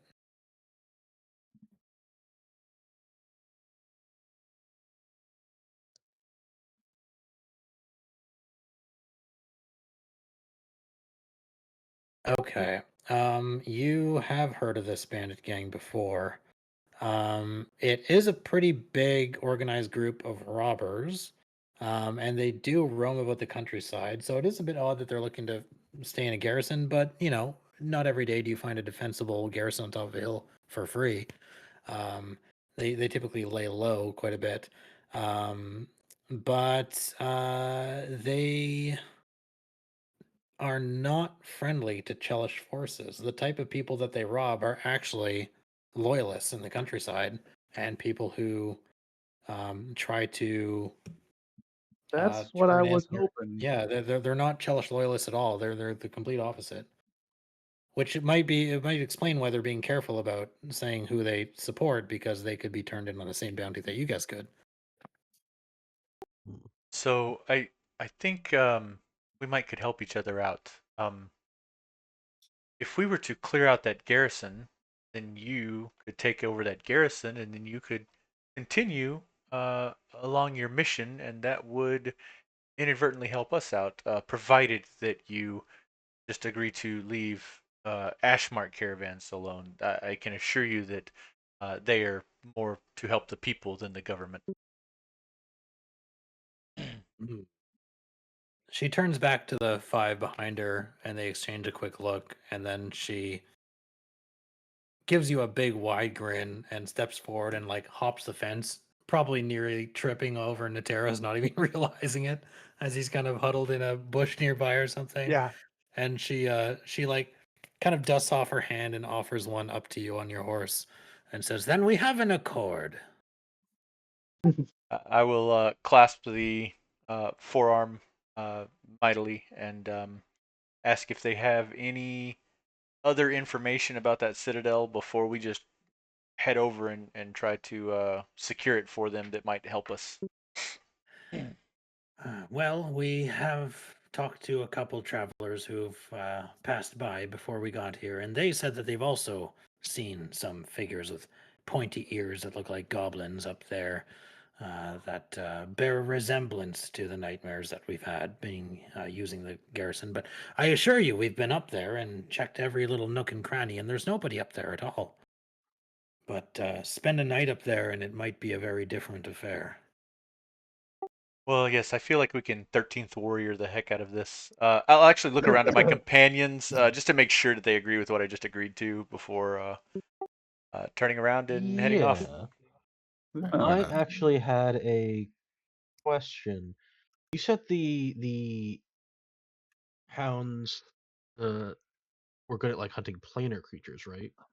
In the other town, Extra the planar gnome town. creatures, yeah. So Min's thinking, what if there's an extra planar creature that is haunting Wolf Point, and if she might know just from like her wanderings if she's ever heard of something like this before. Can I attempt like a guess that would probably end up being like an occultism, but I'm not trained in occultism. I might not know anything. But I will bring up that point to the party, considering that was knowledge from before. I was wondering if perhaps it wasn't goblins, but perhaps something a little more impish.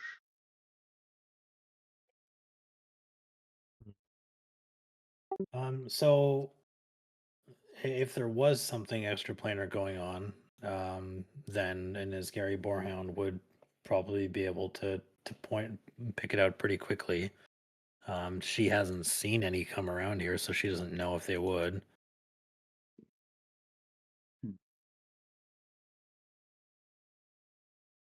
Let's consider this. Were any of your men injured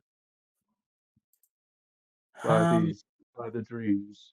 no, just our pride was wounded in certain cases. We did hear the sound of children crying out for help and things of that nature, and once we came to our senses, we decided maybe this barn is a bit better environs. Could I roll maybe a religion? What is that? Is that? There's nothing really there that gives any sort of significant clue or anything. It's just they've heard strange things and frightening noises and woke them from awful dreams, and they definitely all had nightmares. And they just don't want to go back up there until it's cleared out. I don't think there's But any they- danger for us staying there for the night and experiencing it for ourselves.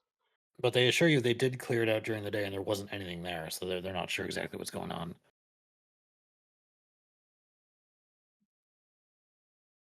Well, let's go find out then, shall we? It's just about nighttime anyway. All right. Yeah. Then a deal is struck with the Steel Circle Bandit Company, I guess they call themselves. You guys clear out the garrison, and they get to use it to harass Chelish loyalists on your behalf, which they're perfectly happy to do. But what is going on up at Wolf Point, you'll be able to find out tonight in universe, but next week in real life, as I think we'll put a pause in things there. No. And with that, Natyrus comes out of hiding, puts up a hand to show how many people were back at the barn, and I go, "I'm glad we came to an accord. I would have hated to have to kill you." Oh, walk- damn. Appearing from Rude. like the barn light. But yeah, they did have 14 bandits, so it would have been a tough fight. But Yeah, definitely. Well, I was sitting here getting sad because I could have only made it 80 feet in round one on the horse. I was so looking forward to that. That's it. Man, come on. That's low, man. Speed it up a little bit. That's just what horses move at. Oh, you know what? Since it's been raining so much, if there's any mud up there, if there's a real creature, we might just see the footprints. Yeah. Any invisible creatures just immediately just mud prints everywhere, like it's like a Scooby-Doo mystery just following. Yeah, I'm the footprints. assuming this is going to be Fey, and they just only come out at night. But I didn't have any nature skill in order to try to act in character on my out of character knowledge. We'll have to see. We'll have to see. Yeah. All right, let's hand out hero points. I know we didn't use them that much this session because this was a pretty RP I love heavy it. narrative session, but I'm sure next one we will. So why don't we start with? We'll start with Mindy today. Who do you want to give one to? Or I'm gonna throw it over to for Varen for taking the lead on talking to the people and helping to broker our agreement. And Varen, who do you want to give a point to? Well, we didn't do a lot of combat, and I feel everybody was kind of equal tonight. So when all things are equal, you always throw it to the cleric. All right, Our cannon Liam. fodder. Well, though I guess I should have thrown it to Natyrus for training me, but yeah, I still, when all things are equal, I still got to throw it to the cleric. Safe option.